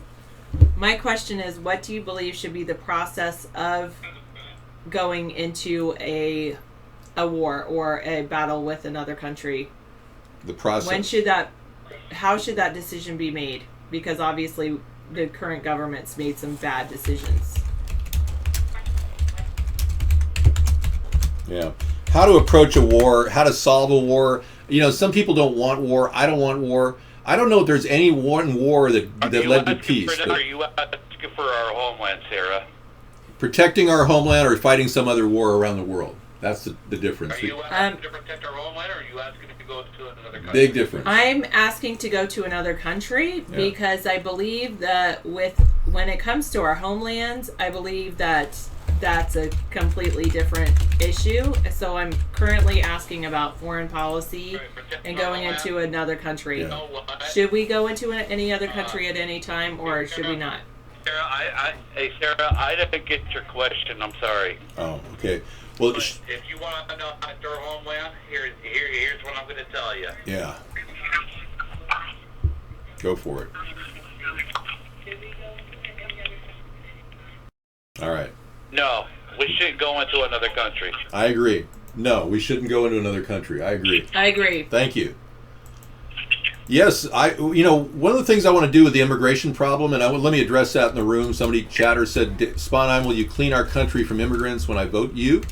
My goal. I don't think that we should go into another country. I agree with Dupster. We should not go into another country. I'm going to bring our troops home. All our troops back to the United States. Correct. Guard the border. Protect our border. Build that 1,000-mile fence that I've been talking about for 8 years that Donald Trump now thinks is his idea. And simply fix the border problem and let the economy push these people out, because frankly we're moving toward automation in certain areas. We don't have the jobs for people picking strawberries in the Here's future. what I think. Yeah. Okay, I'm still getting your message on my computer here. Yeah, you got to turn that volume down too. Dupster, just if you mute it on the computer, you can listen on the phone. I think on the phone, but you guys are cutting out, so I'm trying to like listen really, really close. So. Okay, great. Okay. The only thing I can answer to you is no, I don't think we need to go into another country. I think we need to bring our troops home. I agree. In case we do have an invade, I think we need to bring. How many troops do we have? We have troops on your 25th Street. But there should be no reason why we should be over there. We should be at home. We should be at home. I agree. Because you know what? I agree with what Putin had to say. Okay. I don't have a problem with making a deal with Putin and pulling out of Syria and pulling out of Ukraine and resolving this crisis. That's my front forward position, and I don't think either candidate, Hillary or Donald, possess that opinion. They want to start a war with Iran. They want to start wars everywhere in the world. You know what? You know what? This is what we need to do. We need to keep Trump out. We need to keep Hillary out of office, and that's what we need to do. Because all they are is followers. Right. They're not peakers to make their own path. You know what? They need to stay out of the issue. And you know what? I don't agree with Hillary. I don't agree with Trump. And you know, I just found out recently that they were long distant cousins. And now so that we're going to get both of them in office. One's a Republican, one's a Democrat. Yeah, we're facing trouble. You know what? We need to get those out of our face. Right. We need to get you up in office. We need you to face the truth. Right. We need you to speak the truth. Right. And we want you to fight the truth. Right. Right on. And that's why I'm here, Dave. Thank you. Absolutely. Thank you. you. Heartfelt words from Dupster. Thank you. And you know something? I can't back down because we need a reckoning. In order for this country to have a different direction, foreign policy, we actually need to have a reckoning. A third-party presidential candidate tells the rest of the world that we, the American people, have recognized our failures and our faults and are now rectifying it.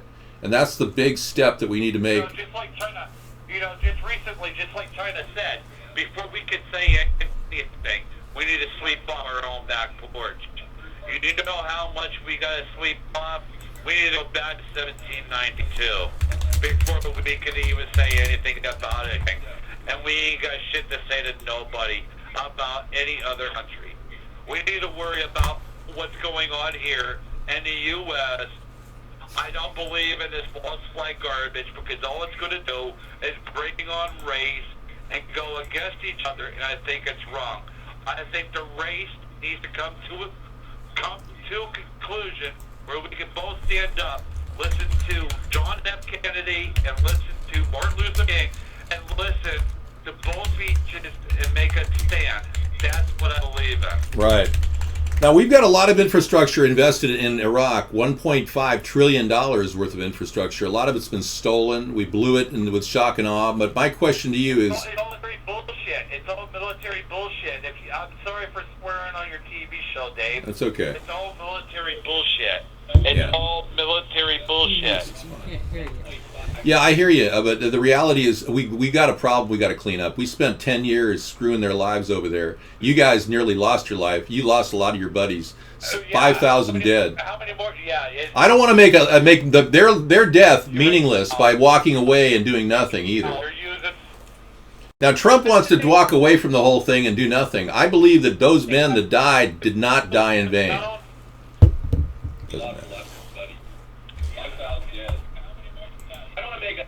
Make their death meaningless by walking away and doing nothing either. Now, Trump wants to walk away from the whole thing and do those men that died did not die in vain. It's nothing about money. That's exactly what it is. It's nothing about money. It boils down about nothing but money. Nothing but money. Money. Money, money, money. Exactly what it boils down to. If we can depopulate you, we're going to do it. And you know what? The American soldiers need to realize this, because when martial law kicks in, they're going to take over. They're going to take over. Hey, knocking on your door. We're here for a warrant to find out if you have any weapons here. And if you say no, and they find weapons here, they're going to take them and they're going to charge you and they're going to put you somewhere. So you know what? Put a weapon in somebody else's name and bury it. This is your only possible chance. Take your weapon and bury it now. All right, let's do that. I've got a BB gun. I'll be right back. I'm going to go dig a hole and put the BB gun in it. BB gun, awesome. Hey, let me know if you need to learn how to, skin a rabbit. I'll teach you how to do it. I can do that in 15 minutes. And that's slow. That's if you're slow. And that's if you're slow. I can do that in 15 minutes. That's if you're slow. Hey, check out the stove that Doopster turned me on to here. It's a spruce stove package. It's expensive, but it's the ultimate stove. It can heat 2 gallons of hot water. It's expensive, but you know what? You know how cheap it is to make your own. Yeah, you can make your own. Yeah, you could if you're a welder. I'm sure you could do that. Yeah. You don't need to be a welder. All right. Well, I got to weld that. Just have a drill gun. Okay, so I drill the tank onto the side, and somehow I have a stainless steel side, and that flat top is outstanding for making flapjacks and pancakes. Oh my God! You know how awesome that is to have. Yeah. You got that side piece for hot water. You have that side piece to hot water, and then you have your top piece to cook everything on top of it. There you go. And you got a warm thing, and you can put this thing inside of a tent. That's what really blew my mind. This is a tent stove, folks. You can put it inside of a tent and be warm as a I'd say clam, but they're not warm. A tent stove less than $40 at a handy store. Yeah, there you go. So you just you really can. Because I looked around. $400. Oh, he said You're talking to me, and then I can hear you on the other side of the phone. Yeah. Well, you need to shut the volume down in the background. You got to shut the volume down to very low. I want to make sure I hear you. You know what I mean? I want to make sure I hear you. All right. Well, you got to shut the background noise off. I hear you. Are we still on with Alabama? Are you still there, Bama?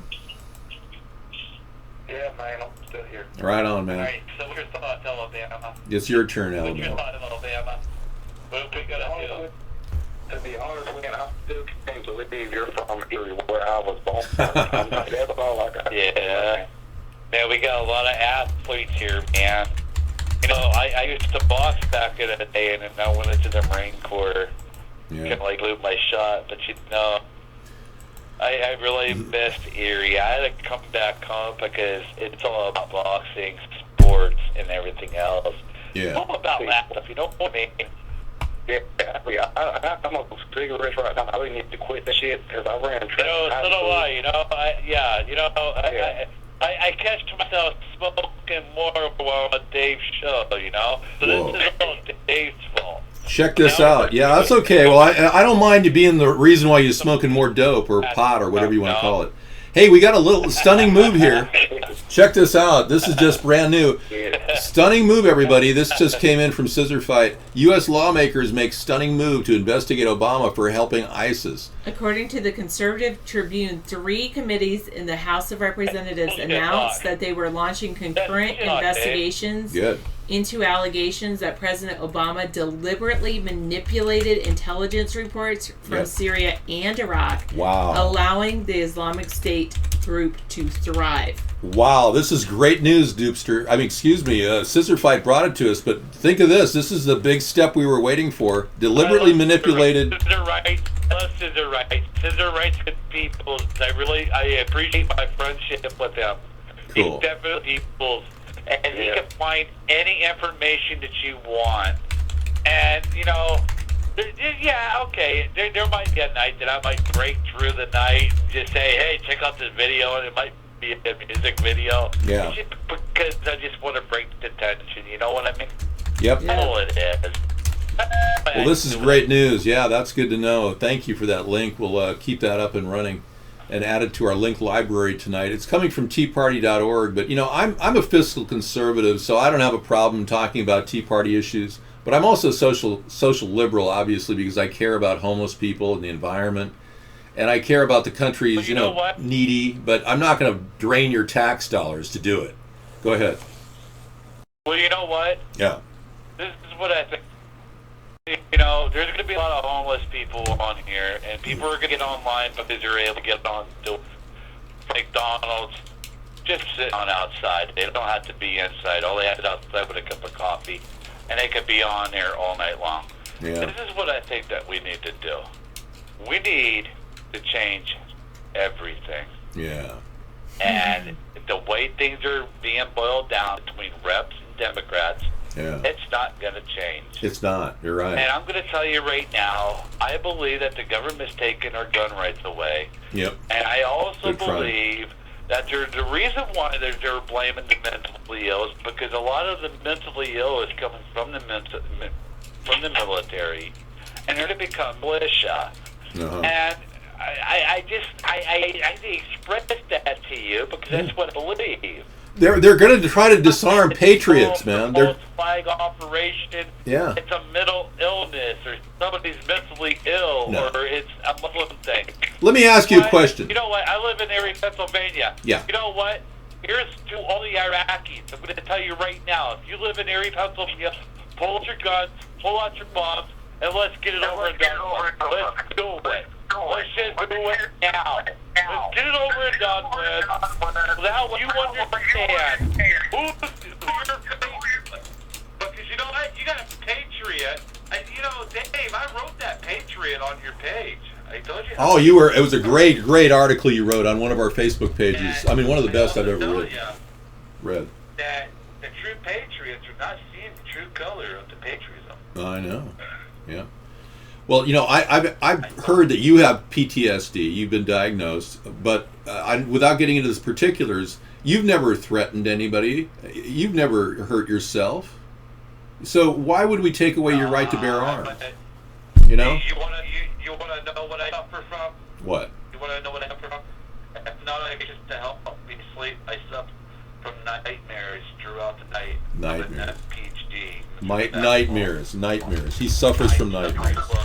Yep. Hey, have you heard of a therapy called Rapid Eye Movement? REM, or Rapid Eye Movement Therapy? It's a new therapy, dude. It's the only therapy that's actually been proven to. We had this talk earlier, but you didn't catch what I said. Yeah. They don't want to give me MDR because they don't want me to see me in jail, is what they said. With all the anger and all the hurt that they see. If I go through MDR and go through the eye movements and listening to music and everything, they think that I'm gonna flip and then take it out on them. Wow, that's wild. No, that's wild. They're so. Yeah. Want me to go I through see. that program. It's interesting. It makes sense because of how much trauma you've been through. The only way I'm able to sleep is if I'm on Seroquel, and I'm on 1,100 milligrams. Okay. Wow. A day to help me sleep. I'm not on anything else. How many hours of sleep do you get? Now I gotta do drink, and now I gotta play games with him. And now he's trying to change my medication. It's like, Dr. Mia, him and I, we had a good relationship for the past 8 months. Now, so all of a sudden, he's out of the picture. Now, you come into the picture, you want to fuck up my medication. No. I'm telling you, Doc, I'm stable on my medication. Don't mess a good thing up. Yeah. Exactly. So then he gives me an attitude. Someone gives me an attitude without a prescription, and he sends it through the prescriptions, through the internet, to the pharmacy, whatever. And I get nothing but an attitude. And then wow. I wanted another doctor until I find someone that's going to be able to deal with me. Yeah, like a holistic maybe. Deal with me. Yeah. Knew everything about me. Yeah. And the second doctor that was filling in for her when she wasn't around was Dr. Bien. Well, Dr. Bien went to work for the vet. Now I got a new doctor. He wants to try to play with my meds. And it's like, no. Why would you do that if I'm stable? Right. Why would you do that? Right. Why would you do that? I'm stable. You're stable. Yeah, don't mess a good thing up. It's your work. It's working for you. Why do that if it's stable? Yeah, it's Exactly. working for you. Yeah. Exactly. Yeah, and you know, Dave, I got, you know, the other night when I told that, I got a link for you that there's 33 conspiracies that came out to be true. I'm sorry I didn't have all the videos for you. That was a good one. Everything that you had to read. Yeah. But, 33 conspiracies that came out true. We can find them on YouTube. Oh yeah. Oh yeah. Any story that you want to do, we can find. Yeah. Exactly. 33 stories. The other night, Yeah, 33 conspiracy theories that have become true, folks. We just got this link from Dupster the other night, and I'll show it to you. It's just a quickie. It's from a really good site, Biblioteca Capellades, and it's a really good site. To be honest with you, Dave. Yeah, be honest. With you, Dave. I don't like giving out that link because I don't know where it came from. Yeah. I found it. Oh yeah, well that's okay. Biblioteca Pleiades. Everything I've seen from this site looks pretty good. It's actually pretty good stuff. Old information. Oh yeah. And put it the other day when I sent you the message. Here's my email. If you want me to find any information for you, start up on your, up on your show, let me know and I'll do it for you. I got no problems with that. I'm on here like 20%. I know, and I appreciate that. You've already uncovered some really good information. Yeah.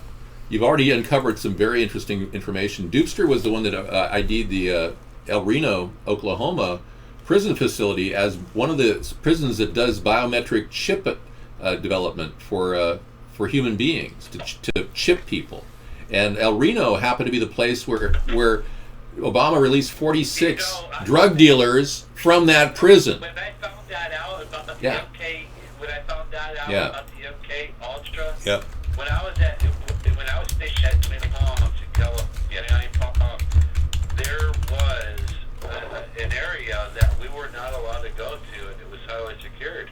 Yeah. And when I was reading, I found out the reason why I couldn't go around it was because they were using scientific BS. And it's like, wow, you got to be kidding me. I'm there. I was at that military base. Yeah, I believe You it. got to be kidding me. You're Yeah. going to put a chip in somebody's head while I'm there. Yeah. And, 29 Palms, that's right there in California. Yep. Wow. 29 Palm Springs is where I was at. Yeah, that's where you were stationed for a while? Then you got Fort Lee. Then you got Fort Lee, Virginia. And it totally blew my mind when they mentioned Princeton. It's like, really? Yeah. Princeton. Wow. Wow. And you got a lot of psychiatric doctors walking out of there. So, Yeah. what are they training you for? What are you doing? Yeah. Why am I here? Yeah. What are you doing if you don't know what? Hey. You're going to ask questions. Yeah. And Dooster can hold it himself. Yeah. The only thing that really scares the government Hey there. is that I can hold it my own. Hey. All I need is an ink pen to find a knife. That's all I need. And I can do whatever with an ink pen or a pen. Well, yeah, they call them paper tigers. Or, Yeah. a fork. You're talking about dangerous implements. Yeah. Dangerous implements. Right. It blew my mind when I was reading through. I want to send out I want to send out that link to you. Yeah. And Drew, everybody, but I don't know what we're facing with that link. I know. That link that I found. Yeah. I don't know. I don't either. I can't validate a lot of this stuff. I'm not trying to get you in trouble. I'm trying to get myself in trouble. Yeah. But that was a lucky link that I found. A lucky link. Yeah, you found a couple lucky links in your searches. It's kind of amazing. We got one here from Scissorfied talking about universal vaccinations for children will be overseen by a committee which accepts vaccine manufacturer monies. Talk about a tied little deal there. You know about children that have hyperactivity? Go ahead. Get them in a program where they can burn out their energy. Burn out the Don't energy. be on Ritalin. Right. No Let them burn Ritalin. out their energy. Yeah. Let them talk to a counselor about Sure. their problems, about what's going on. Cut their Let the sugar counselor intake. Get involved with the parents. That way they can make a better change. I Right. I had ADHD, and when they tried diagnosing me PTSD, I had ADHD. Like, how did you find out? I was on Ritalin when I was younger. You know what? Yeah. Like my uncle told me, the only reason why I didn't, the only reason why I didn't give you your medications is when I gave you your medications, you look like a zombie. You just sat there. It's like, Yeah. It wasn't the drool coming out of your mouth. Yeah, it wasn't something he wanted to do to his... To give us an answer, yeah, he didn't want to do it, but and I can understand why my uncle didn't give me the medication. Yeah. Hey, we just found out that Maryland, they're forcing vaccinations on kids right now. Parents are having to take their kids into an actual courtroom with armed guards, and they're told that if they don't vaccinate their kids with a full battery of these dangerous vaccinations, that they will go to jail. Maryland is threatening family parents with jail time if they don't vaccinate their kids. It's crazy. So when I thought, I have to be honest with you about this, and I'm going to be honest with you about it right now. Yeah. When I was 14 and my parents stopped me from Ritalin, and it was on now, and I was trying to go through football and through everything else, I almost got kicked out. I almost got kicked out hard because they put me back on Ritalin. Wow. And I was on Ritalin. My mind was racing like you would believe, and I bet. understand what the coach wanted me to do. Wow. Even when he gave me the paperwork to do what I needed, it was like, you're an off defense lineman, your paperwork. This is you. This is the circle. This is you. And I'm like, okay, so where am I going? And I'm going to tell you right now, working with kids with Ritalin, I'm going to tell you, man, you need to kick kids up to Ritalin. Yeah, get them off of the hard stuff. Let them play basketball. Let them play soccer. Yeah. Let them play football. Let them Right. burn that energy out. Burn the energy out. I like that. Yeah. There's some. It's nothing but overexcited energy, and Okay. they need to burn out. And that's what I believe. All right. The Democrats are pushing. Folks, the Democrats are pushing a vaccination plan for 2015 for all children. Now, this is ridiculous considering they just discovered, vaccinations have a product called Nagalase in its, that is a tumor producing product they put in the actual vaccines. They're trying to kill us off, man. This is what I think. Nagalase is super dangerous, and anybody who... I'm afraid to take it as a bill. Yeah. It's bad enough that I'm on Serophone. I know what I'm facing on there as well. All right. I'm facing overweight. I'll be right back. I'm facing diabetes. I'll leave you I'm with it. facing whatever it was to fucking die. I'm sorry, that's just war. I apologize for that. But that's what it boils down to. I'm going to be honest with you. I wish I had an opportunity here to take on what needs to take on for my PTSD instead of taking medications. I really do. And my psychiatric doctor is saying no MDR for you. Because he's afraid I'm going to end up in jail. He's afraid I'm going to end up killing people. He's going to end up... I don't know. That's what he told me. He's like, no, we don't need you on there. You're a military man. And if you snap, we don't know what's going to happen. It's like, really? Gee, thanks. I thought that was supposed to. I was a platoon leader. I thought that was supposed to happen. I was a platoon leader, and now you're going to tell me that you don't want to get your program because you're afraid I'm going to snap. You know, what if I snap now? What are you going to do? I mean, if I snap, break your neck, what's going to happen? No, I'm not out to break nobody's neck. I'm not out to hurt nobody. I'm not out to, I'm out to help myself. And I'm also to help others that don't understand the government. And I think right now what we need is third party. And what I think right now is a big time change. And I think what's going to boil down to this, they're going to try to get the race after us. You got the blacks, you got the whites, you got the Mexicans, and whatever else other race here on the soil. They're going to come after us. And then when we self-defend ourselves, then we got to go to court, and we're going to face serious charges. But I don't think it's a racial issue. I think that it might. I don't believe in this ignorant. I don't believe in this ignorant hate with the New York City cops turning somebody knowing that, hey, I'm down, what the hell you don't want, and next thing you know, they're dead. You know, I don't believe that. I believe what went on in Baltimore. I don't believe what went on in California. I don't believe what went on in Virginia. I have my doubts. I'm always doubting everything. I always say bullshit. I don't believe it. And that's the reason why. And then I don't get no response back. And then, people are like shallow on you or whatever. You know what? You never somebody like me that's going to shoot right over the storm. And he's going to go right to that tree, whatever tree that he wants. And that tree, if that's the tree that he wants, he's going to shoot for it. I'm going to tell you right now, I question everything. I question every thing. You know, understand? Yeah, you question everything. We need people like Dave in office, period. Absolutely, I do agree. To be changed. Yep. Period. Yep. And the other night, I was like, you know what, Dave? If you ever had to come forward about anything, I would be your personal bodyguard 24/7. And I meant that from my heart. Yes. And if I had to go for your boyfriend 24/7, I will do it. As long as you guys give me a camping out back from his house. Yeah. I think that would be cool. Other than that, Wade, with Dave doing what he's doing, with Dave exposing what he's exposed, he's in a position. He's in a dangerous position.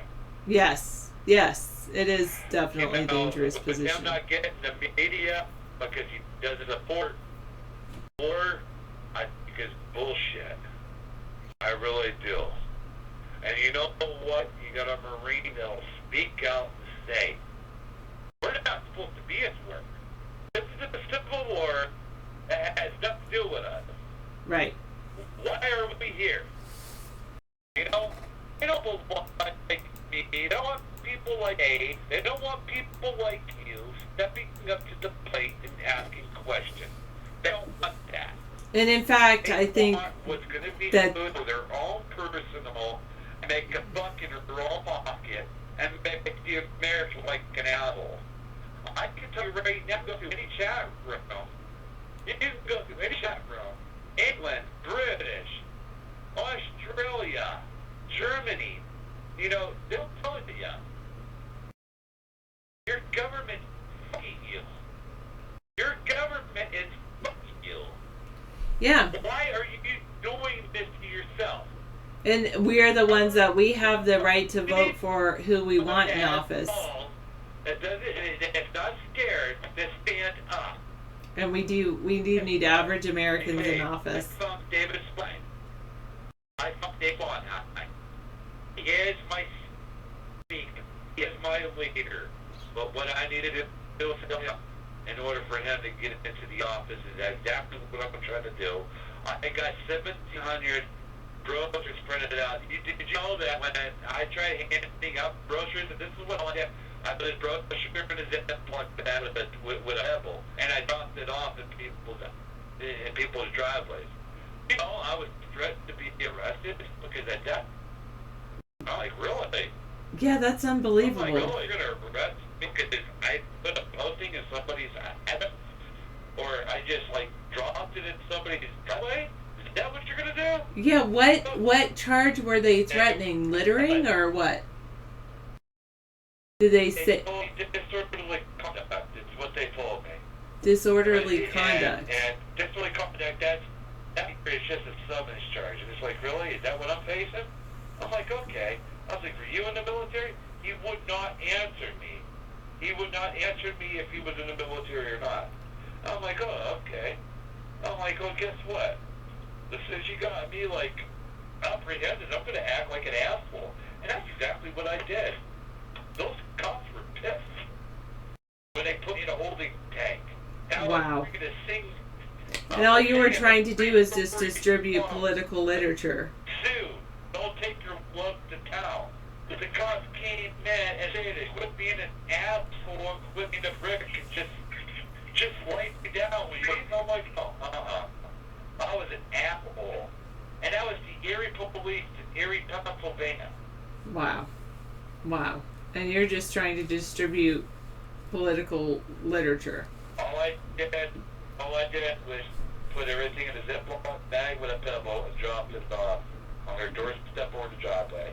Yeah. And I was trying to sort of call the rest. I Wow. was like, okay, no problem. So I went back and told my dad about it. He's like, you know what? You need to stand up for a living. You know what I did? I continued on printing Mr. Dave Sponham's address about what he believes in. And Thank you. You know what? Let them arrest me. Let them.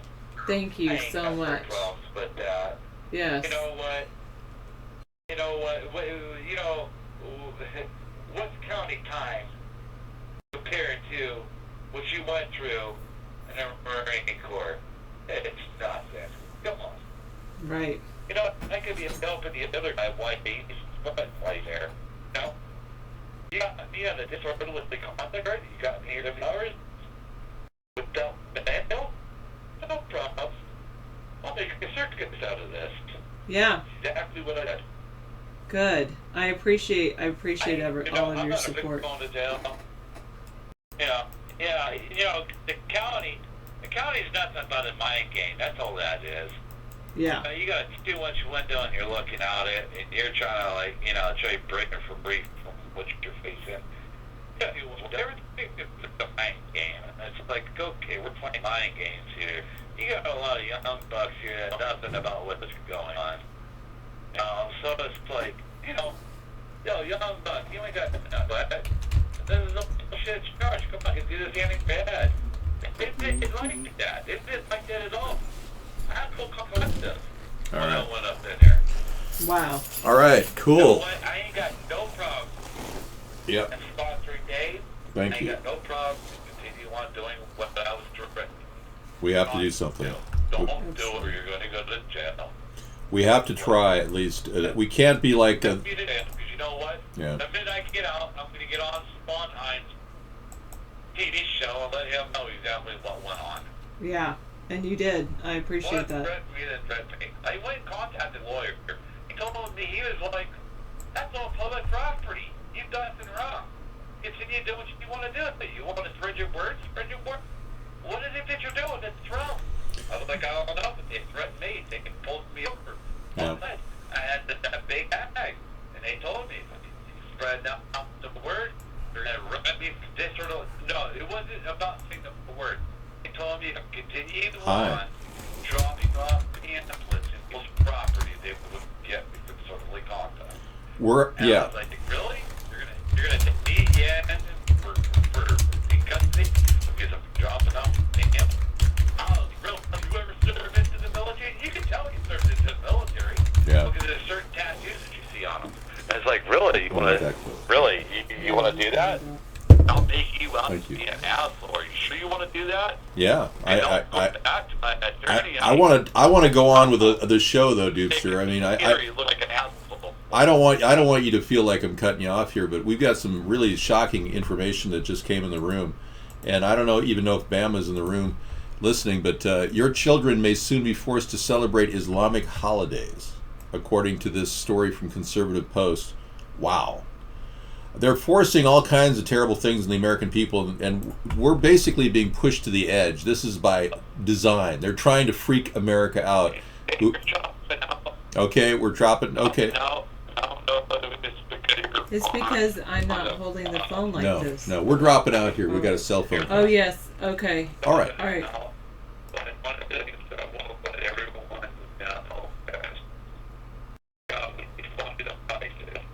Wow.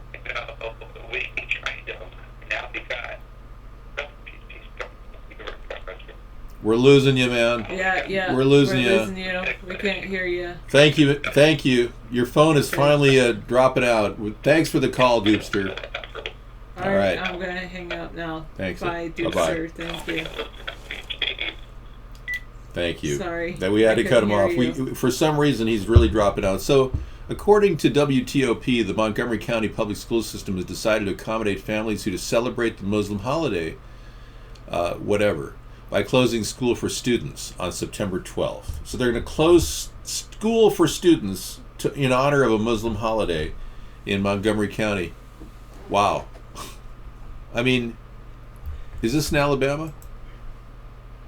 It's in Maryland. Maryland. Yeah, see, Maryland's got a state that's starting to seem more and more like a neo-Nazi, National Socialist, commie kind Thanks, of a... Alabama, Southern F350.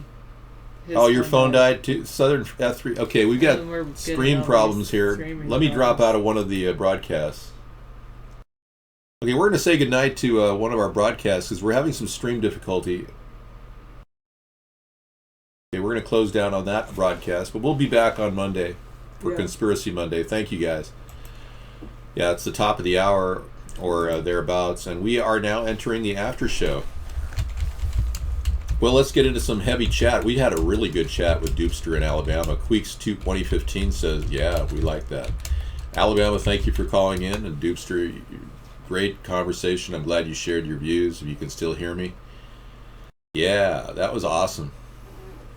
You're tempted to call in. Well, you know, we're just, right now it's been a long day for Sarah and I. As you can see, I'm wearing sunglasses because we did a convention and we're pretty tired. I mean, I got 3.5 hours sleep. Yeah, Sarah, you got David. 6 hours sleep. I do the show till 2 in the morning with our videos, so we'll still do our show tonight with videos, but I'm going to probably shift us over to news and tech in the evening tonight because I really am kind of burned out to go on cam. Yeah, so we get dumped into the news tech section because they need somebody on camera all the time in order to remain on people at the Vaughn Network. Now, Giraffe Brain made a good observation. He said this site's laggy after the site update. Yeah, you know, and I've been talking about the frame rate and how it needs to be adjusted. Obviously, this guy doesn't want to relinquish his 30 frames per second speed at 1280 by 720. Which is HD, and most of you don't have video cards that'll even handle that, which is really kind of mindless, if you ask me. I mean, he really needs to look at the backbone of what he's doing and make it available for everybody across platforms. It was an intense conversation. The convention? Oh, it was a robotics convention. We wanted to find out what the big craze was, and we went to a robotics convention in our area. It was very interesting. I'm embracing robotics because I see it as a reality. Robotics. Yeah, I like it too. I don't say I love it, but I haven't delved into it like you have. But you got a 2 gigabyte video card. That's not enough to handle a show completely on an HD video card. Yeah.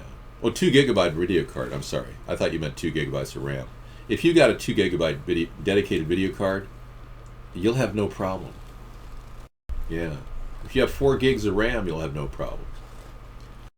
Yeah, it was cool. And everyone should look into the idea of getting their kids like a starter package of Legos or something. What do you think? Yeah, the EV3 kits. They're called EV3 kits. How much are they? Like 100? Lego Mindstorm kits. Lego Mindstorm. They're like $300. $300. $300 to $400. That's expensive for most. You can buy a robot.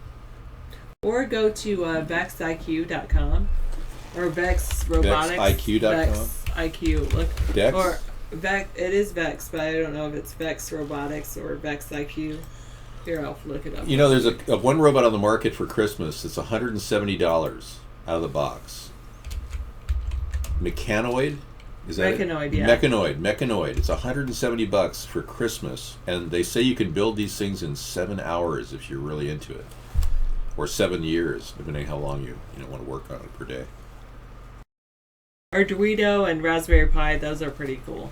Raspberry I'm Pi, staying antique, don't worry. Raspberry Pi broke ground recently by offering a computer for $5. The Raspberry Pi, this cool company that makes these little tiny processors, Hey, Boink. portable computers. Hey, Boink.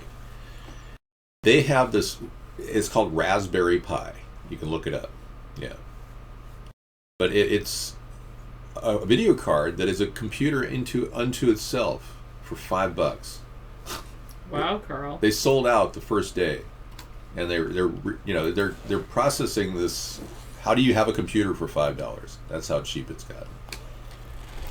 All right.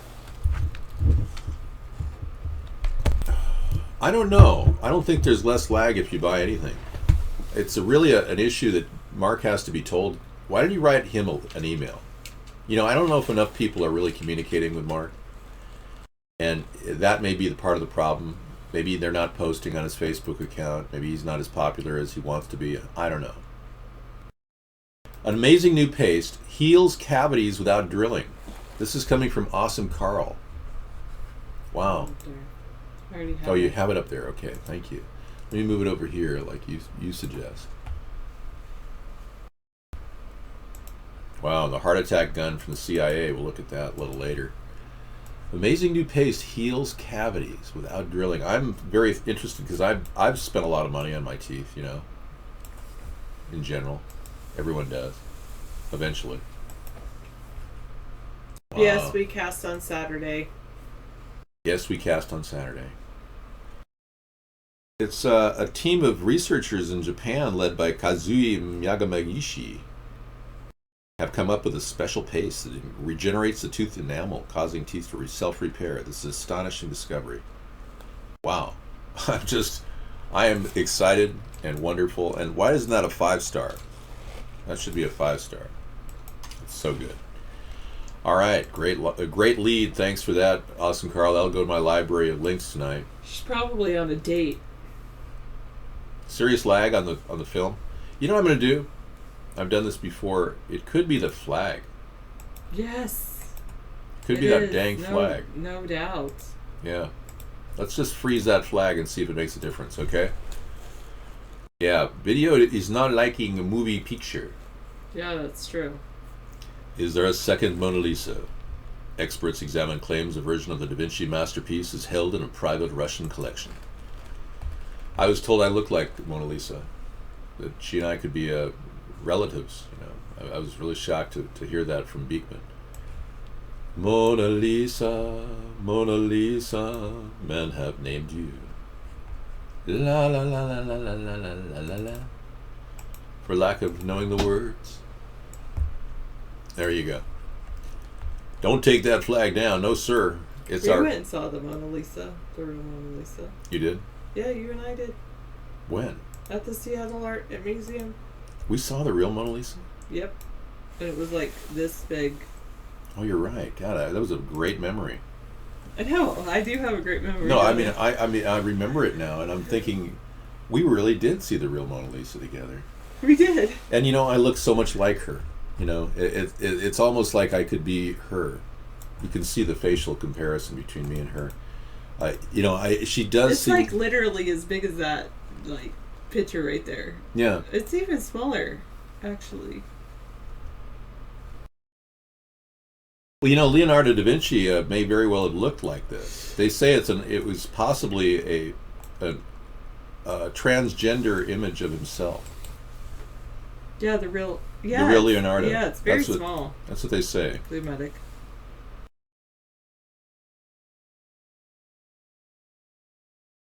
I have the same eyebrow construction. Mona Lisa, men have named you. That's so weird. That looks like an elf. I'm Mona Lisa. Or, I don't know. I'm Mona Lisa. I gotta get the glasses. It's the blonde hair. It's something about the blonde hair that go with it. It's like whoosh. Wow. Okay, I look like Mona Lisa. Yeah. I know. You know, and I don't want to be called a narcissist like Donald Trump. So it's rumored that Trump is a narcissist. It's just a rumor. I can't confirm. I'm not a psychiatrist, so I don't know. Call back on Monday, Doopster. Yeah, Doopster, maybe you'll get a better connection next time. It's no big deal, but we really liked hearing from you. And I got to tell you, this has been an amazing reveal from an ex-Marine veteran who told us that he was out there harvesting poppy for the government and for the warlords. We've known it for the past 7 years. I mean, I've been talking about it on the show, but we got confirmation tonight from an actual Marine who used to do it. So why are we in Afghanistan? Why are we being misled by the two-party system? Why are we being forced into another war with Syria? when we don't need a war and there's no reason why we'd want a war.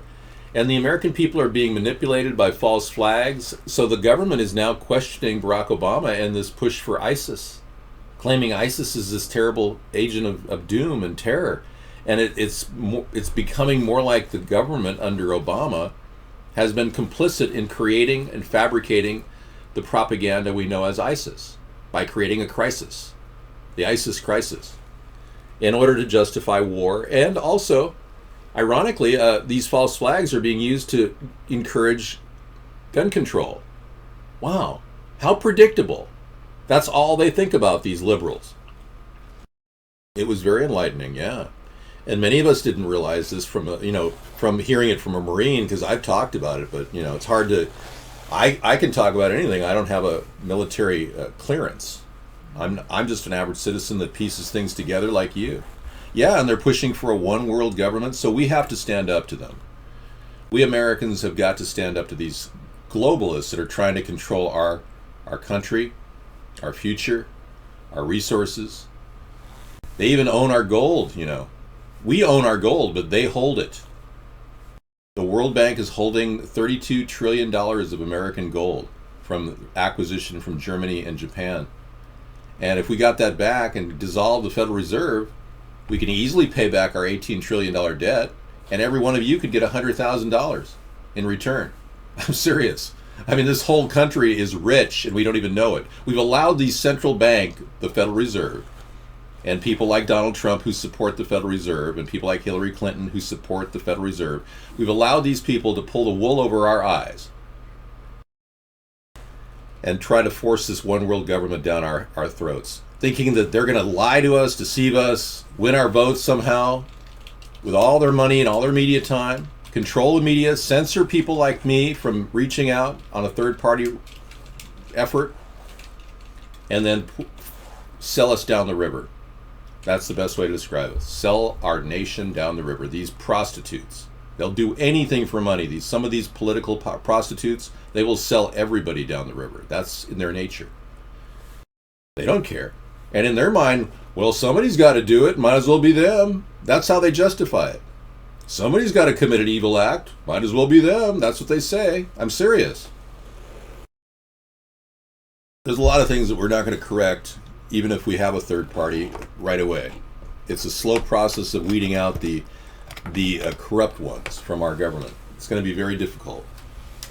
But at least we can awaken the American people to the need to get rid of this corruption. Because right now, you don't even hear about corruption in the mainstream media. The word corruption hardly even pops up. It's almost like it's been deemed politically incorrect to talk about corruption. You notice that? How you never hear about corruption in the mainstream? No, this is a Red Robin cup. This is an original Red Robin from 1997. I picked this up at Red Robin restaurant. I had dinner there, and they said, here, to keep the cup. Kind of nice. Okay, no rating. All right, the CIA heart attack gun. Well, I'll save that for later. I don't want to bring that up with Sarah because, it's an ugly subject. I'd rather talk about pretty things right now. Butterflies and Mona Lisa. Rainbows and Mona Lisa. Yep. Hey, how about that beautiful space that we live in? The infinite universe. Final frontier. Yeah. These are the voyages of the Star Trek Enterprise. Yeah, we sure live in a beautiful place, don't we, out here on Earth, in the middle of the Milky Way. Look at that. It turns out we are not in the global alignment is happening. And you see that position of the red box there? Uh-huh. That's actually the global alignment, and it's changing slightly with the sun and the Earth's position. So believe it or not, we're heading into an ice age. But what's been going on is they've been using so many chemicals in the atmosphere, and I'm not going to just claim it's just smokestacks, because we know otherwise. We know they're dumping it in the atmosphere.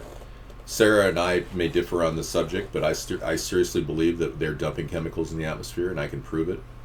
Anyway, they're trying to incubate the Earth and warm it up, and trying to impress upon us the urgency of the global climate changes that are happening, so that somehow we're going to vote for Hillary because she can somehow come up with a plan, which is not even her plan, cap and trade. which doesn't work, which taxes you for your beef, which you're already paying $9 a pound for. So, I mean, the Democrats have this idea that somehow they're going to change the environment by taxing us. It's absurd. Fix the problem, clean the smokestacks, stop the chemtrails, and this country and this world will go right back to normal, I assure you.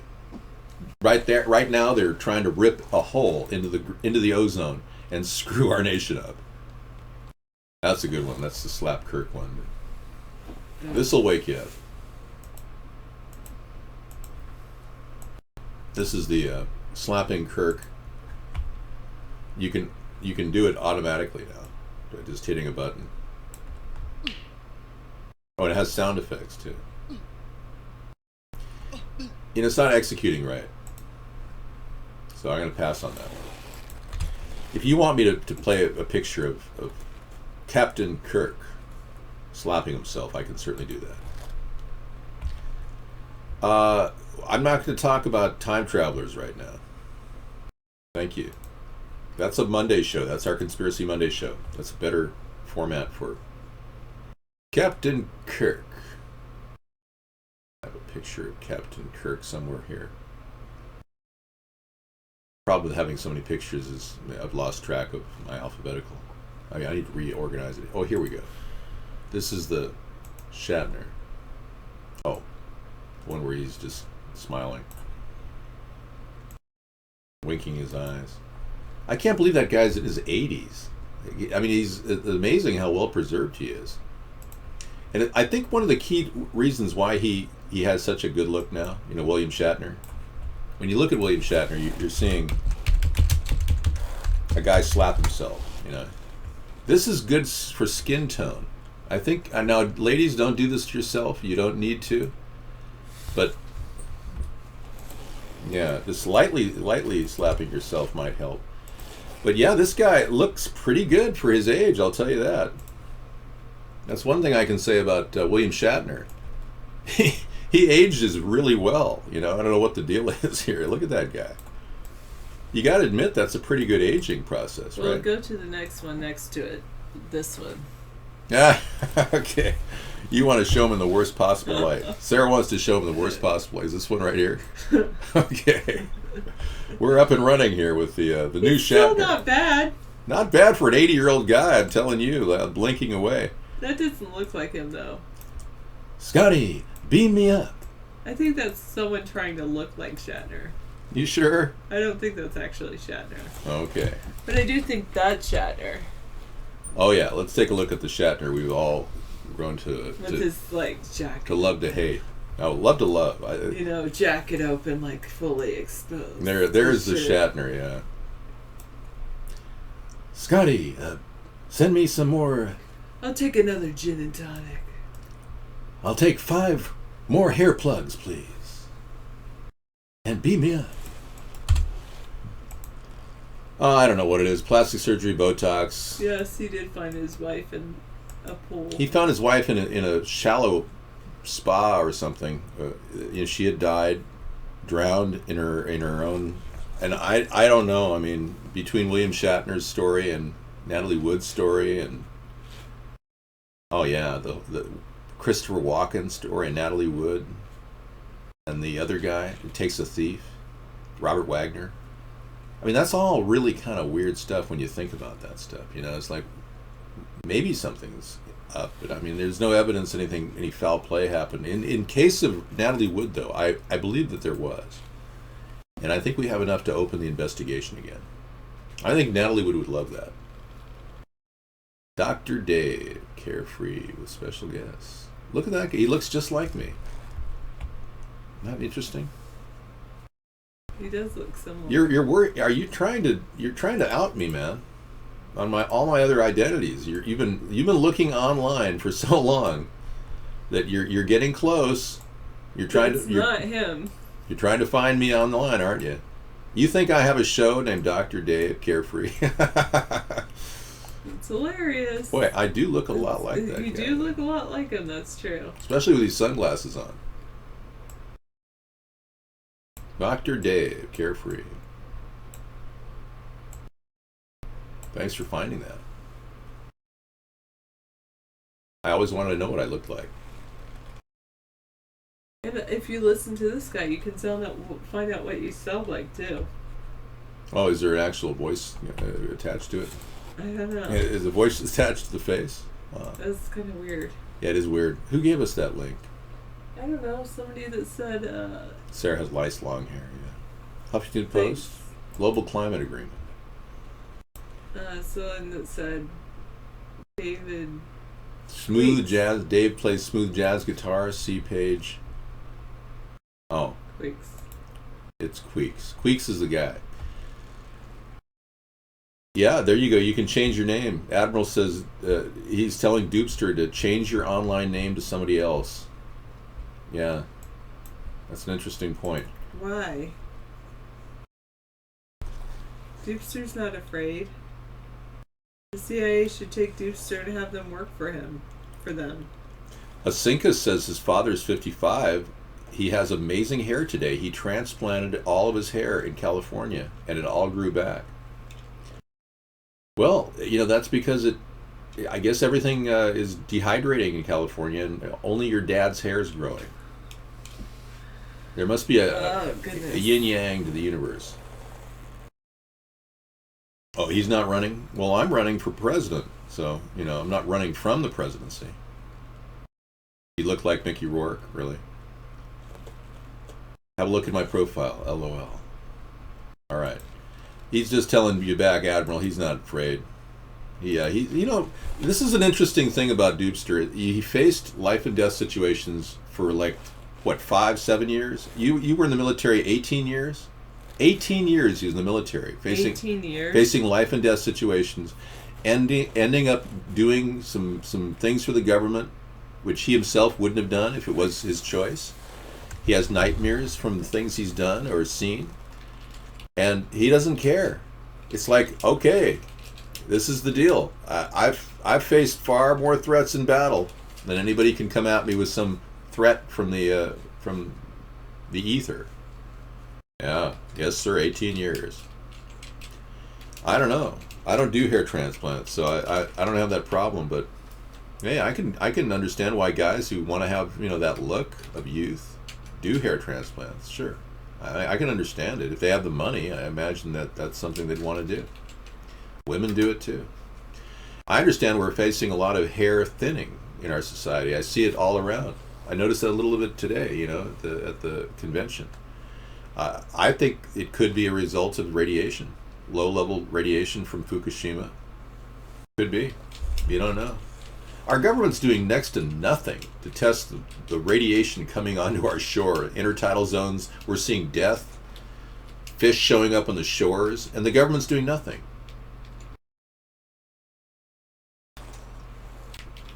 What Iraq is another war where people died. They say up to 1 million people may have died in Iraq over the past 12 years, 13 years.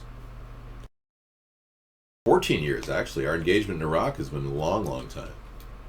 And then Afghanistan, Obama says we're going to be there till 2024. He must have signed a deal with the opium dealers. You researched hair transplants in the military or after the military? You were researching hair transplants in the military. I guess they did do some hair transplant research. Why? I'm not really sure. Oh, yeah, thanks.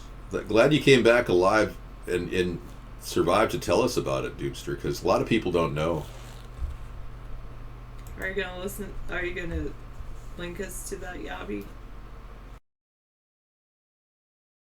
Well, there's an article. There's a thing that just came from Scissor Fight here about.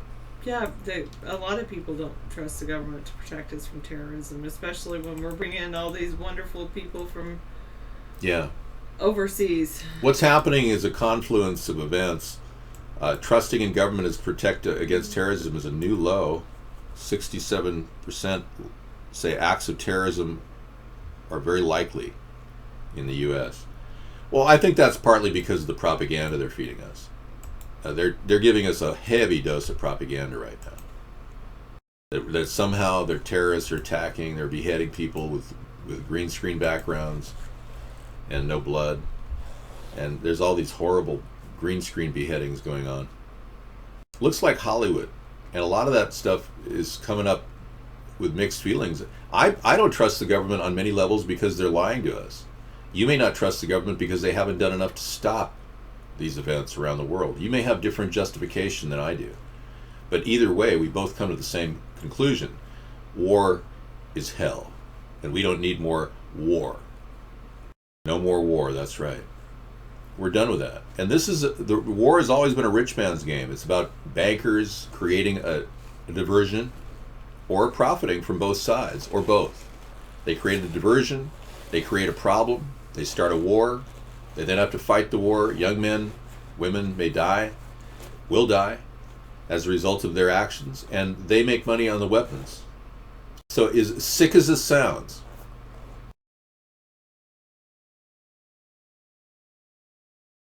okay, Bag End Audio wanted to pipe in that the poppy itself is a medicinal plant in the opiate trade.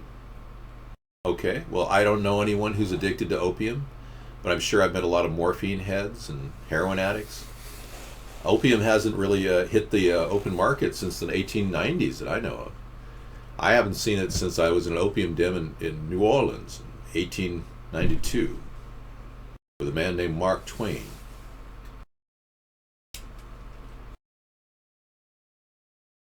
Just kidding. You took Propecia? What, have you taken alopecia? I hear that's a really good thing to have, where your hair just plops out in your hands. Yeah, it's really interesting.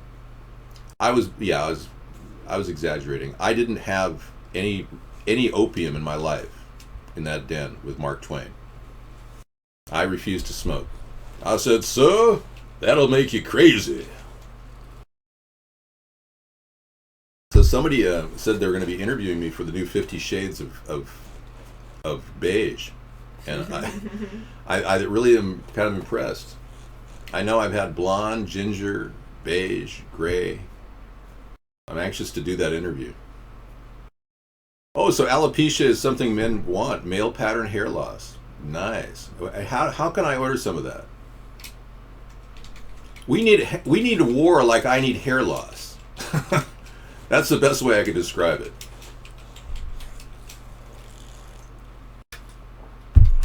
I know you're paying for Netflix, but you know something, Doopster? We're all paying for Netflix, and we can't show that on the internet.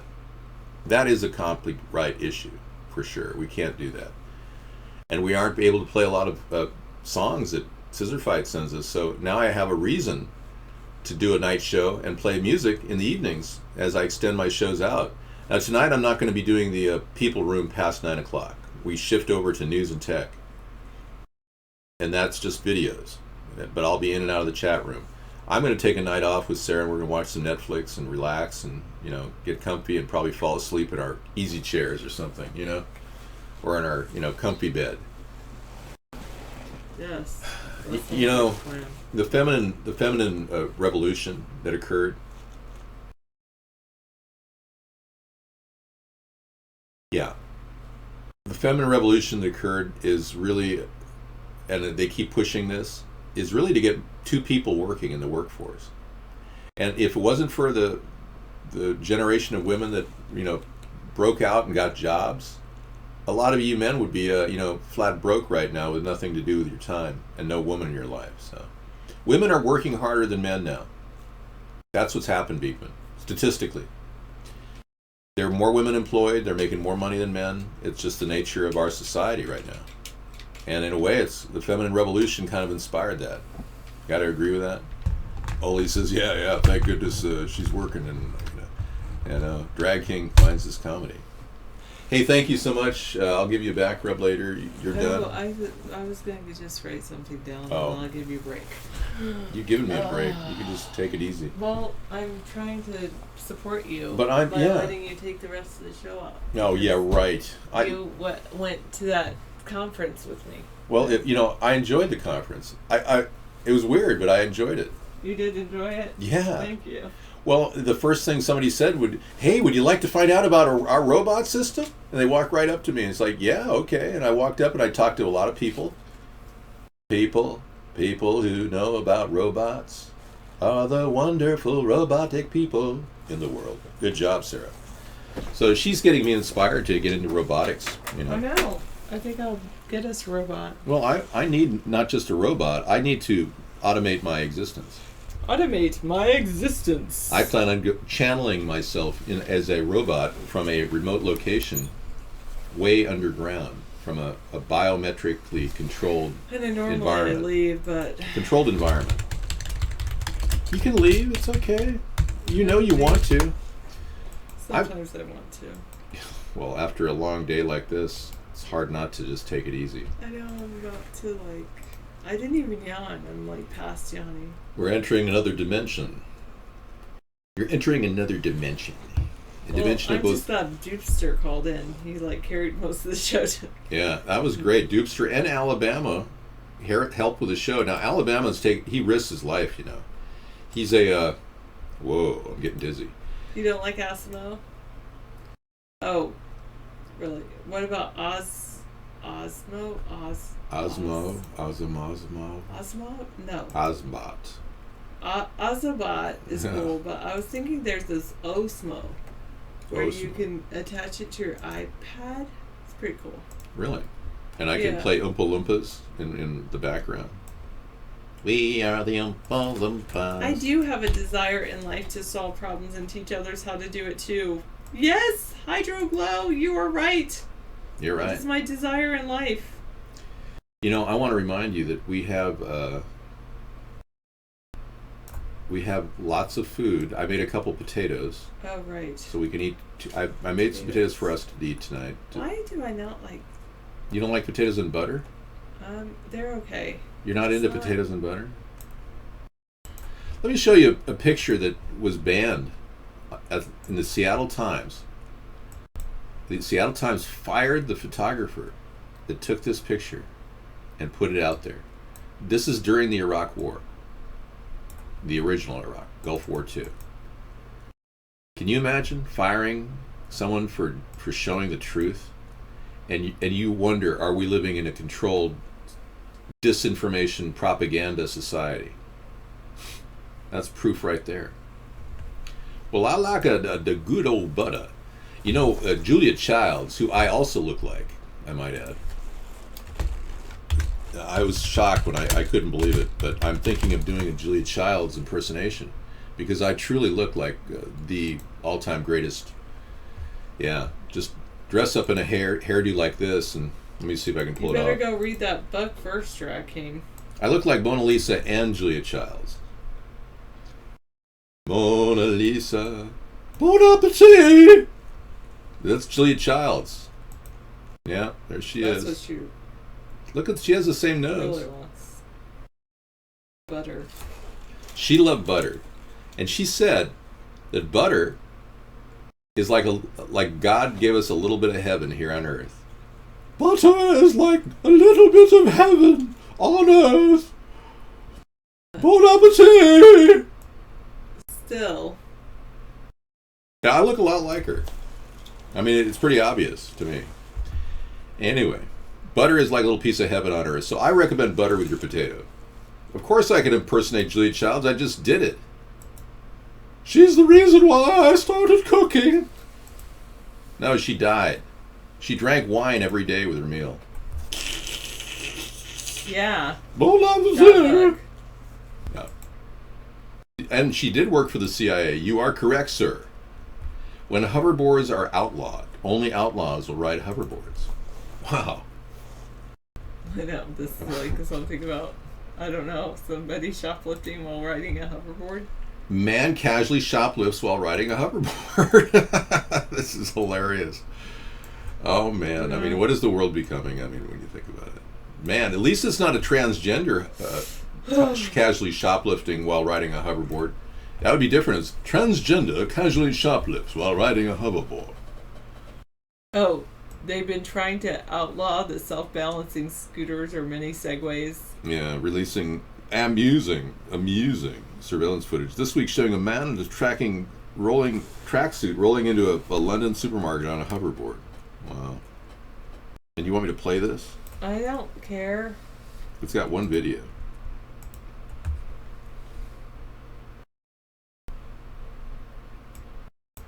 Okay, here we are. me get this in the picture. Closed camera. Let's take a look. This looks interesting. It's better than fighting a war, right? I can fit anti-war rally in anything. This is great. Woo! Luckily, there's no audio. He just grabs the whole case. Yeah. That's hilarious. Oh, man. Here we have a close-up of it.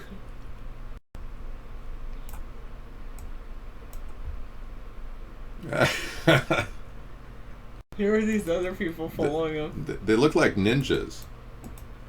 That is hilarious. Oh, man. Oh, Man good. casually shoplifts. Oh, that's pretty funny. Yes. Well, it took my mind off those coffins. That was not very pleasant. No. That's why they tried to take it from our minds. See, they want our belief about war to be antiseptic. Was that Eddie Murphy, really? Mm. They want us to believe that war is some sort of an antiseptic thing where, you know, you just send a few UAVs over there and, you know, take care of business. To Americans, it's like, you know, whatever, you know, Yemen, people died, whatever. You know, most of you are led to believe that it's nothing. When it's a really incredible tragedy if it happens to your family. But it hasn't happened to you, so you don't really care. And they're taking advantage of that, and they're slowly pushing us closer to war by desensitizing us and making us immune to the harshness of death. Yeah, see, you think war is fun. See how twisted the world's become? This is not funny board night, Beekman. I mean, you're sending me a man on a hovercraft to circle Kaaba in Mecca. Well, that's pretty good. I gotta admit, hoverboards are pretty this is pretty fun stuff. We're merging the anti-war movement with the hoverboard movement.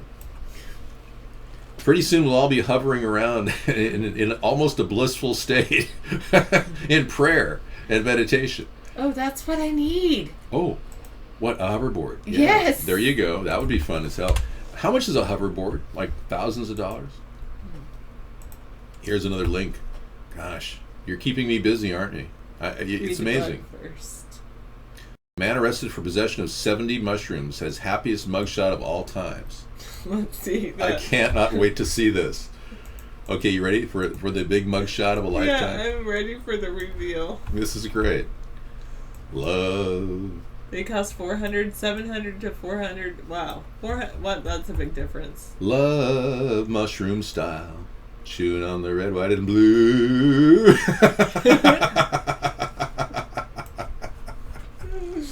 Guess what? I got arrested, but everything's just fine. How did they get a picture of me? This is the coolest That's time clear. ever. Yeah, I know.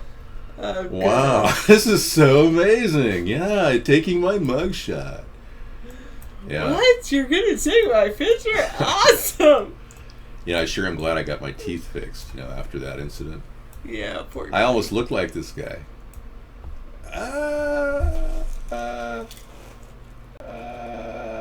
It's hard to look like him because he has a down smile. I could almost look like him. I can adjust my mouth. I need to adjust my mouth. I'm not on mushrooms. I don't do mushrooms. Thank you. All right, so any other questions? We can get back to the hover shop. The Hover Shop of Peace. Welcome to the Hover Shop of Peace. Here you can buy the ultimate hovercraft. Sail on with the psychedelic. Take you back to the 60s hoverboard that'll put you in an anti-war mood instantaneously. Well, by hovering. Go down. Scroll down. What's the sale? $1,200. $675. That's almost doable. I can get press-on veneers for that. Heck, I could just start my life as a hover guy. Have you ever tried a hoverboard? No, I don't want to break a leg and pay $50,000 in medical bills. Those things are dangerous, right? You know what happened to the guy who created the Segway? Well, he segued out of his life. He died. He fell off a massive... He fell off a Segway? Yeah, he segued out of his life. The original creator of the Segway, folks. Segway creator dies. I fell off a cliff, I think. Yeah.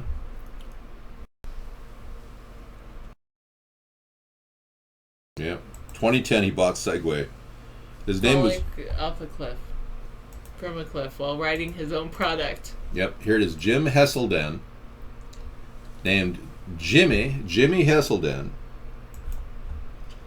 He died in 2010, was a British entrepreneur, a former coal miner. Hesselden made his fortune manufacturing the Heskin Bastion barrier system, and in 2010, he bought Segway, maker of the Segway personal trainer transport system. I wonder what the Heskin Bastion barrier system is. I'd love to find out, yeah, really. While riding his own product, he fell off of a cliff. His estate, bequeathed to his widow and family, was worth £340 million, which is quite a bit, 500 million US. And he was ranked in the top 400 members of the Sunday Times Rich List. It's amazing he never, Donald Trump never made it to that list. He wasn't even on the Forbes 500, top billionaire list, 5 or 6 years ago? And he sued Forbes because he wasn't on it. So how could he not be on it if he's worth $10 billion? You're beginning to understand the shady aspects of his financial backing. I'm ranked in the bottom 300 of the broke list. Yeah, really. I'm ranked in the top 300 members of the broke list at the bottom. Sneak shot Malnick. Ranked, ordered, and how much of you have... Anyway, never mind. That's pretty funny. Beekman says, did you know that the creator of the Pringles can was cremated and his ashes were buried in a Pringles can? That's amazing. I did not know that. We learn something new every day. That's pretty cool. That's trivia I don't really want to remember. But I could use it as an antidote at a party. That kind of reminds me of the bucket list where the guy was buried in the can of coffee. Yeah, you're the Pringles guy actually was buried, his ashes, in a Pringles can. Now, you can say that at a party and expect some laughs. Ha ha ha. Okay, Craig Canna, DA, shot burglar in chest, documents say. Wow, the burglar was shot by the DA. He went into the DA's home. Yeah, he went into the DA's home, and the DA shot him in the chest. Wrong house to try to burglarize. Court documents are giving us new details about the shooting involving a Craig County district attorney. Enola, Oklahoma. That was not a smart move on his part. Well, I relieve you of your duty. I'll take this to the top of the hour, and you just get the Netflix warmed up and get comfortable. You need a vacation. In my bedroom. Yeah, let's do it in the bedroom. Ooh, that sounds like a movie. Do it in the bedroom. Don't leave, Sarah. Well, I'm waiting for the big reveal. What? The Doomsday Center, the compound? No. Doom alert. The big reveal. Oh, I'll go look for it. Ridiculous 6. Okay, I'll go look at it. Doomster, I'm going to call you Doomster instead of Doomster. Oh my goodness. Doomster said that he wants, this is his house practically, in his mind. Oh man. Oh yeah. No, I'm not. Okay, I'll meet you. I'm not like Lynn. I support the right to bear arms. So yeah, that's just a treat, a teaser of the back rub that I'm going to give you when I get into the horizontal position. That's what you'll do when you get in the horizontal position. Yeah, sleep. A school in Detroit tries to recreate a classic episode of Barney Miller. I've been worried about some of these Detroit students, that and drinking gas is not good, or smelling gas. Whoa, 3 teachers get sick after marijuana-laced brownies brought to the suburban Detroit school. Whoa. Sick as in really high?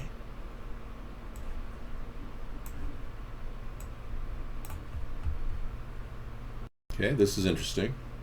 3 teachers at a school in suburban Detroit fell ill after eating the brownies baked with marijuana.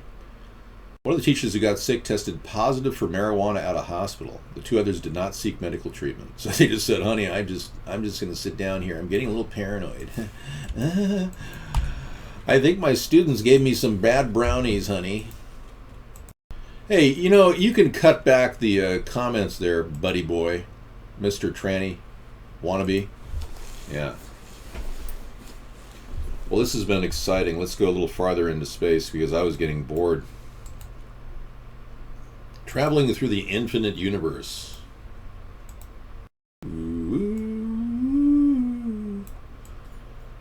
I just know there's something out there for me.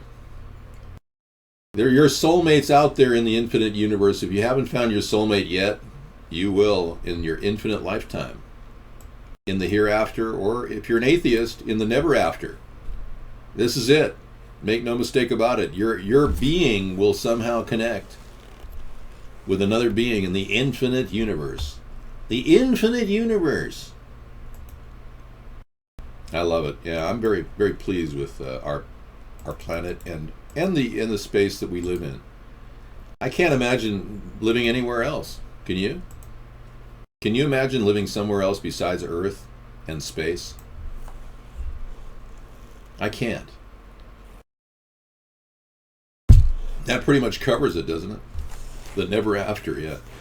The Navy's $700 million mine hunting drone can't find explosives. Well, technically it could once, and then it blows up. This is amazing. You know, I do support Princess Diana's effort to stop the illegal use of landmines around the world, the reckless use. We can do so much better with laser beams. Okay, let's see what we go here. It's ethical. But here's the Navy's $700 million mine hunting drone. Wow. $700 million was invested in this. 16 years in developing, can't complete its most basic function, according to a weapons testing office for the Pentagon. The Remote Mine Hunting System, or RMS, was developed by the Navy's new littoral combat ship. Littoral. But the Defense Department Office of Operational Test and Evaluation says the drone hunting technology was unable to consistently identify and destroy underwater explosives during a test back in 2020. Yeah.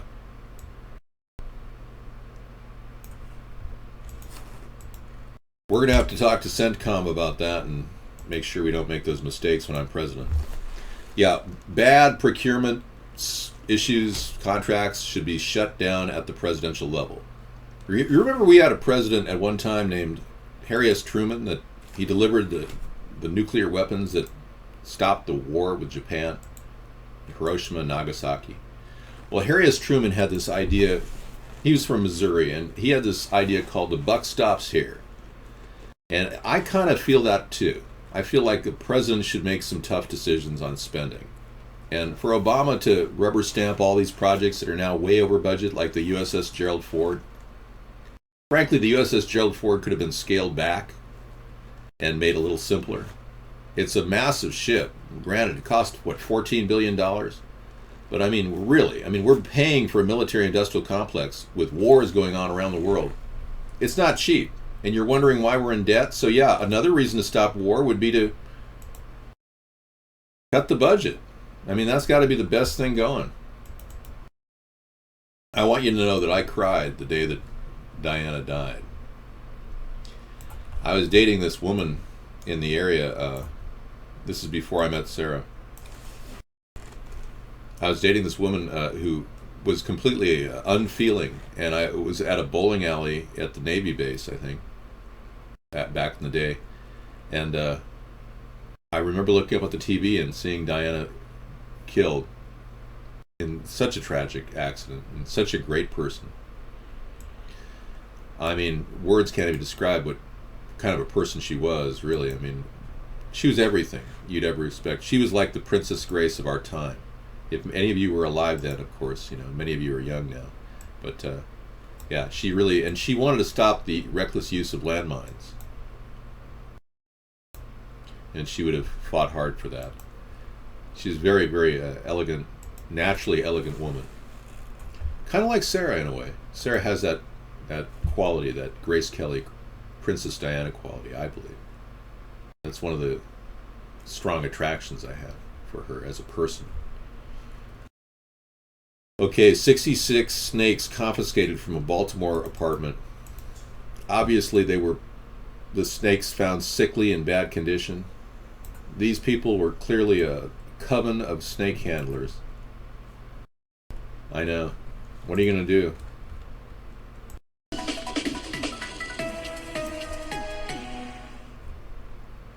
All right. What do we have here?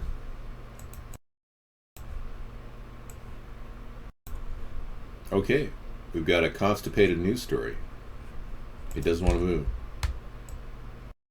Many people are terrified of snakes like this, but City Animal Control says 66 snakes were the ones in danger before they were rescued. Most of the cages were unsanitary, and as a result of that, we removed them for their safety. The snakes are sick, most of them in such bad shape we can't even show them to you. They had mites and things like that.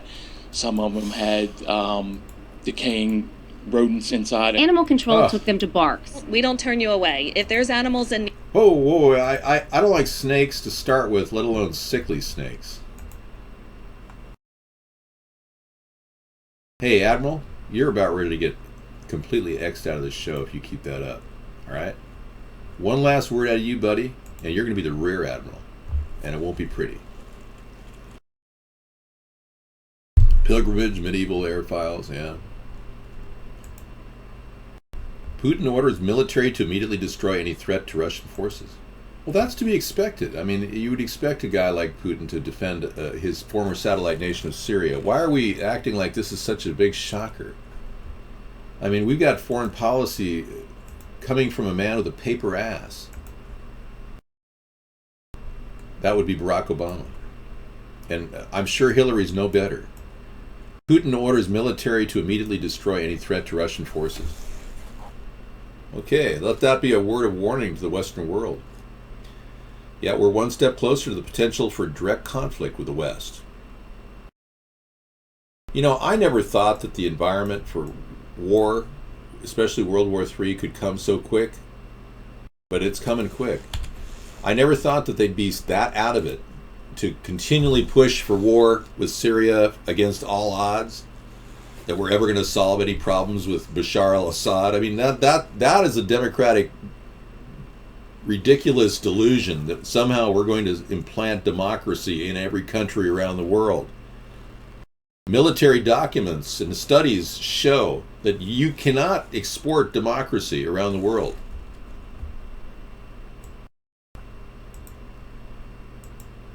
You can't.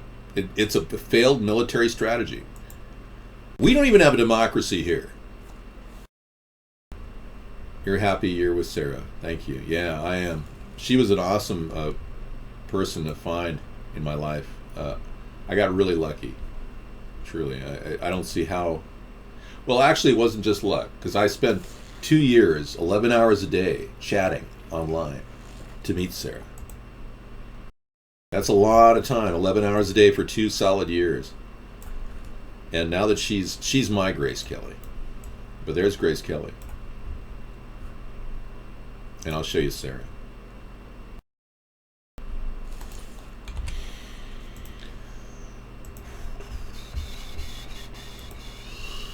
Yeah, so we're kind of kicking back tonight. Obviously, it's not one of those evenings where you want to get worked up, especially with 3.5 hours sleep. Yeah, here's a nice picture of her. There she is. Isn't that nice? And here's Grace Kelly. Slightly different person. And we lost Grace Kelly. She was a tragedy. It's those classic features, the high cheekbones, the square jaw. Whoops. I'm gone. And we're floating in space. Oh no. Mr. Bill. Help me, help me.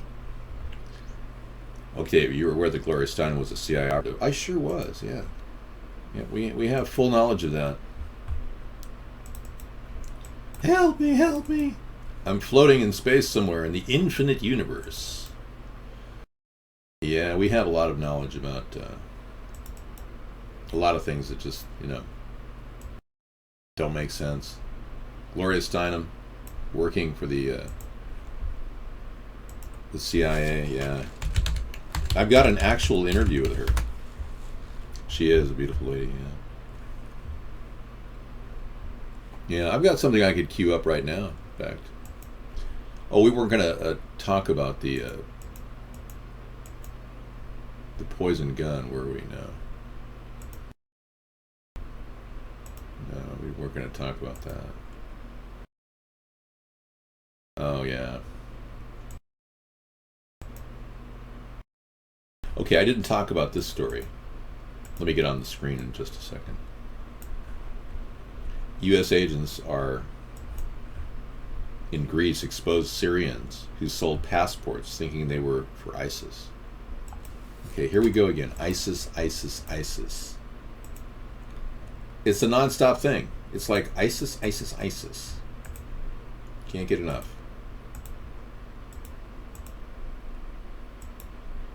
Let me get the camera going again.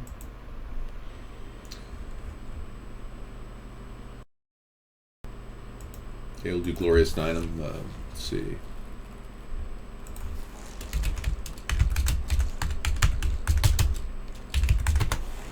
Oh, here I am, yeah. Scramble Dave. This is my scrambled CAPTCHA. Follow the arrow to get into the screen. Have you tried these new CAPTCHAs? They're pretty serious. You got to really think. They really want you to think. Yeah, it's already dropping frames on me.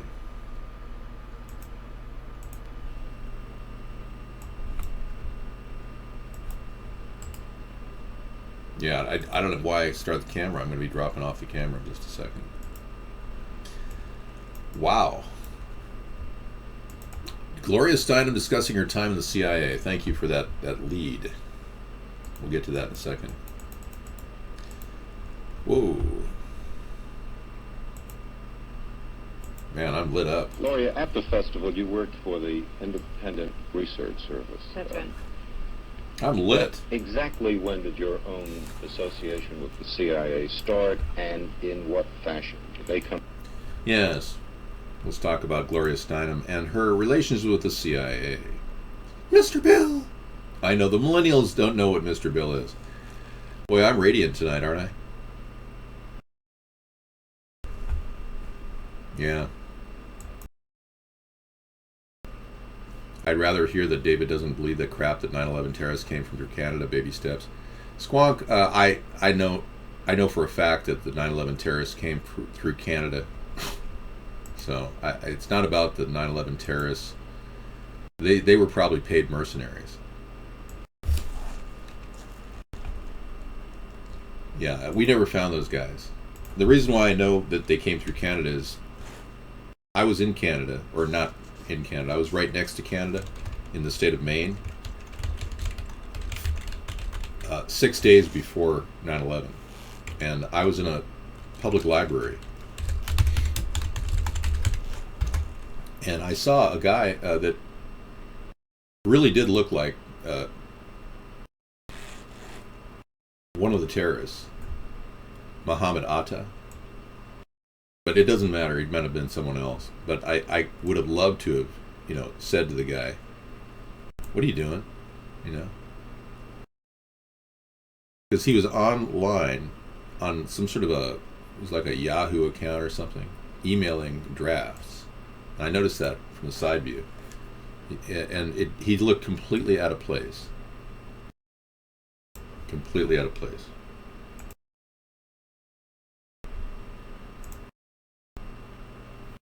Here's an amazing picture.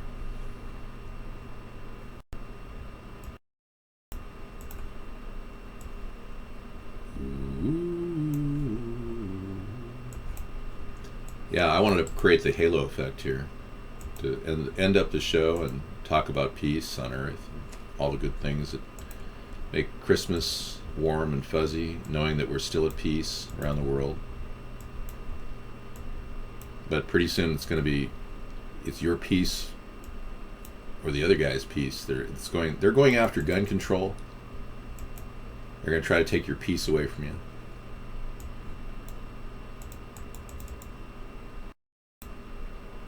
Yeah.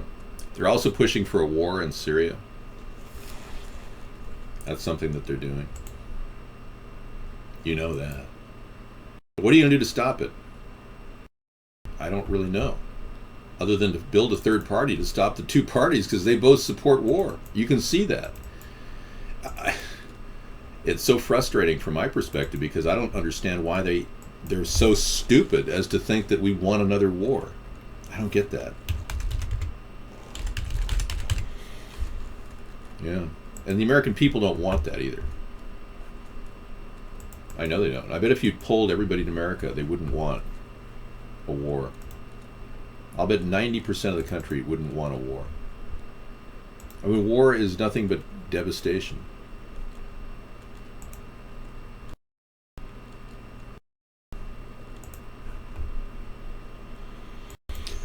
Yeah, that's a cool picture. We're already drifting into the after hour. Cool. Yeah, I like that. It's kind of cool. I'll just use it for a second. Now I can go in the chat room. I was having a problem there. David, what's up with the Canadians? Why are they hating us so much on us? They're not hating on us. We have good relations with Canada.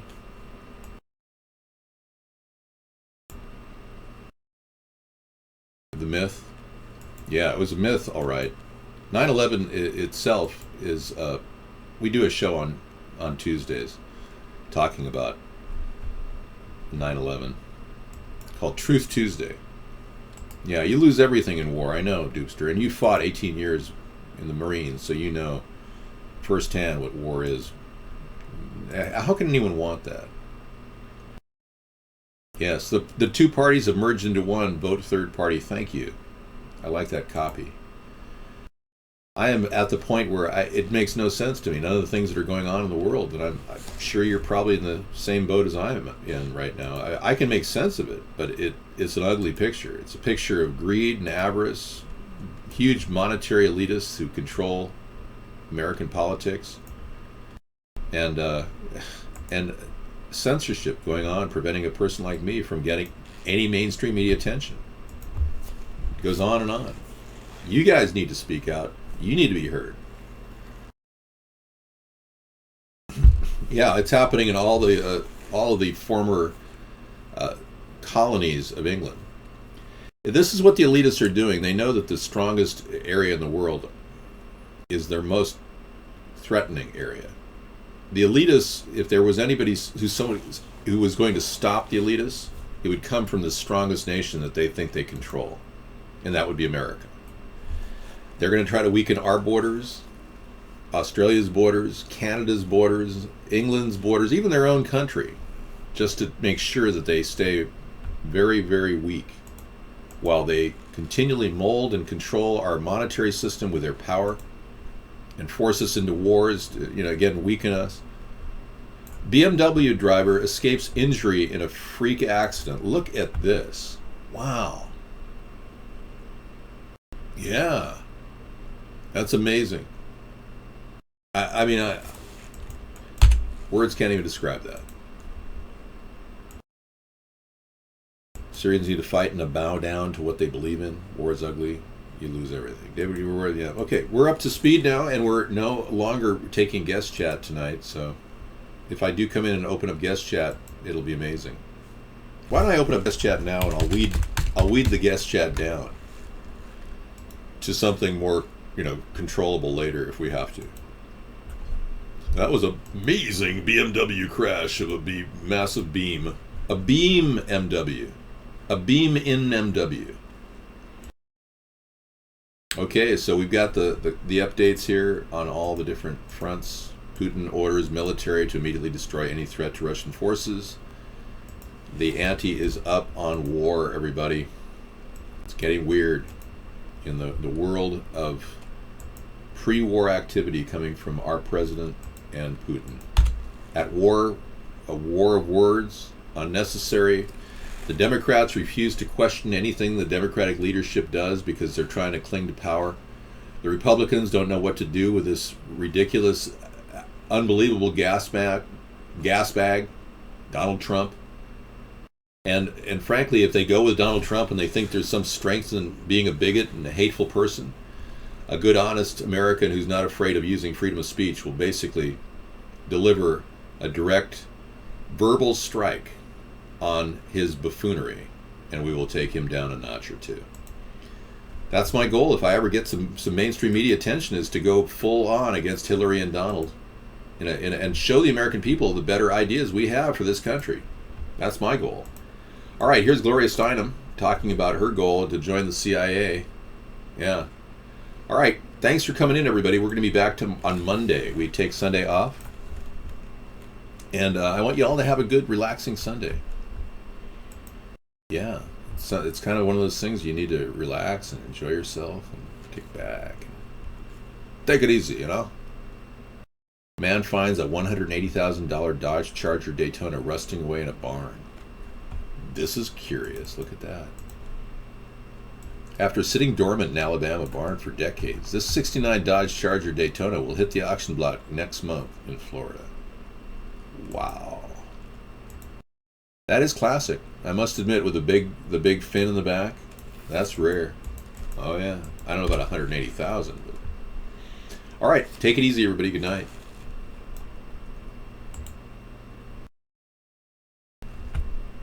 To you, or did you go to them? In 1958, when I came home from India, I discussed with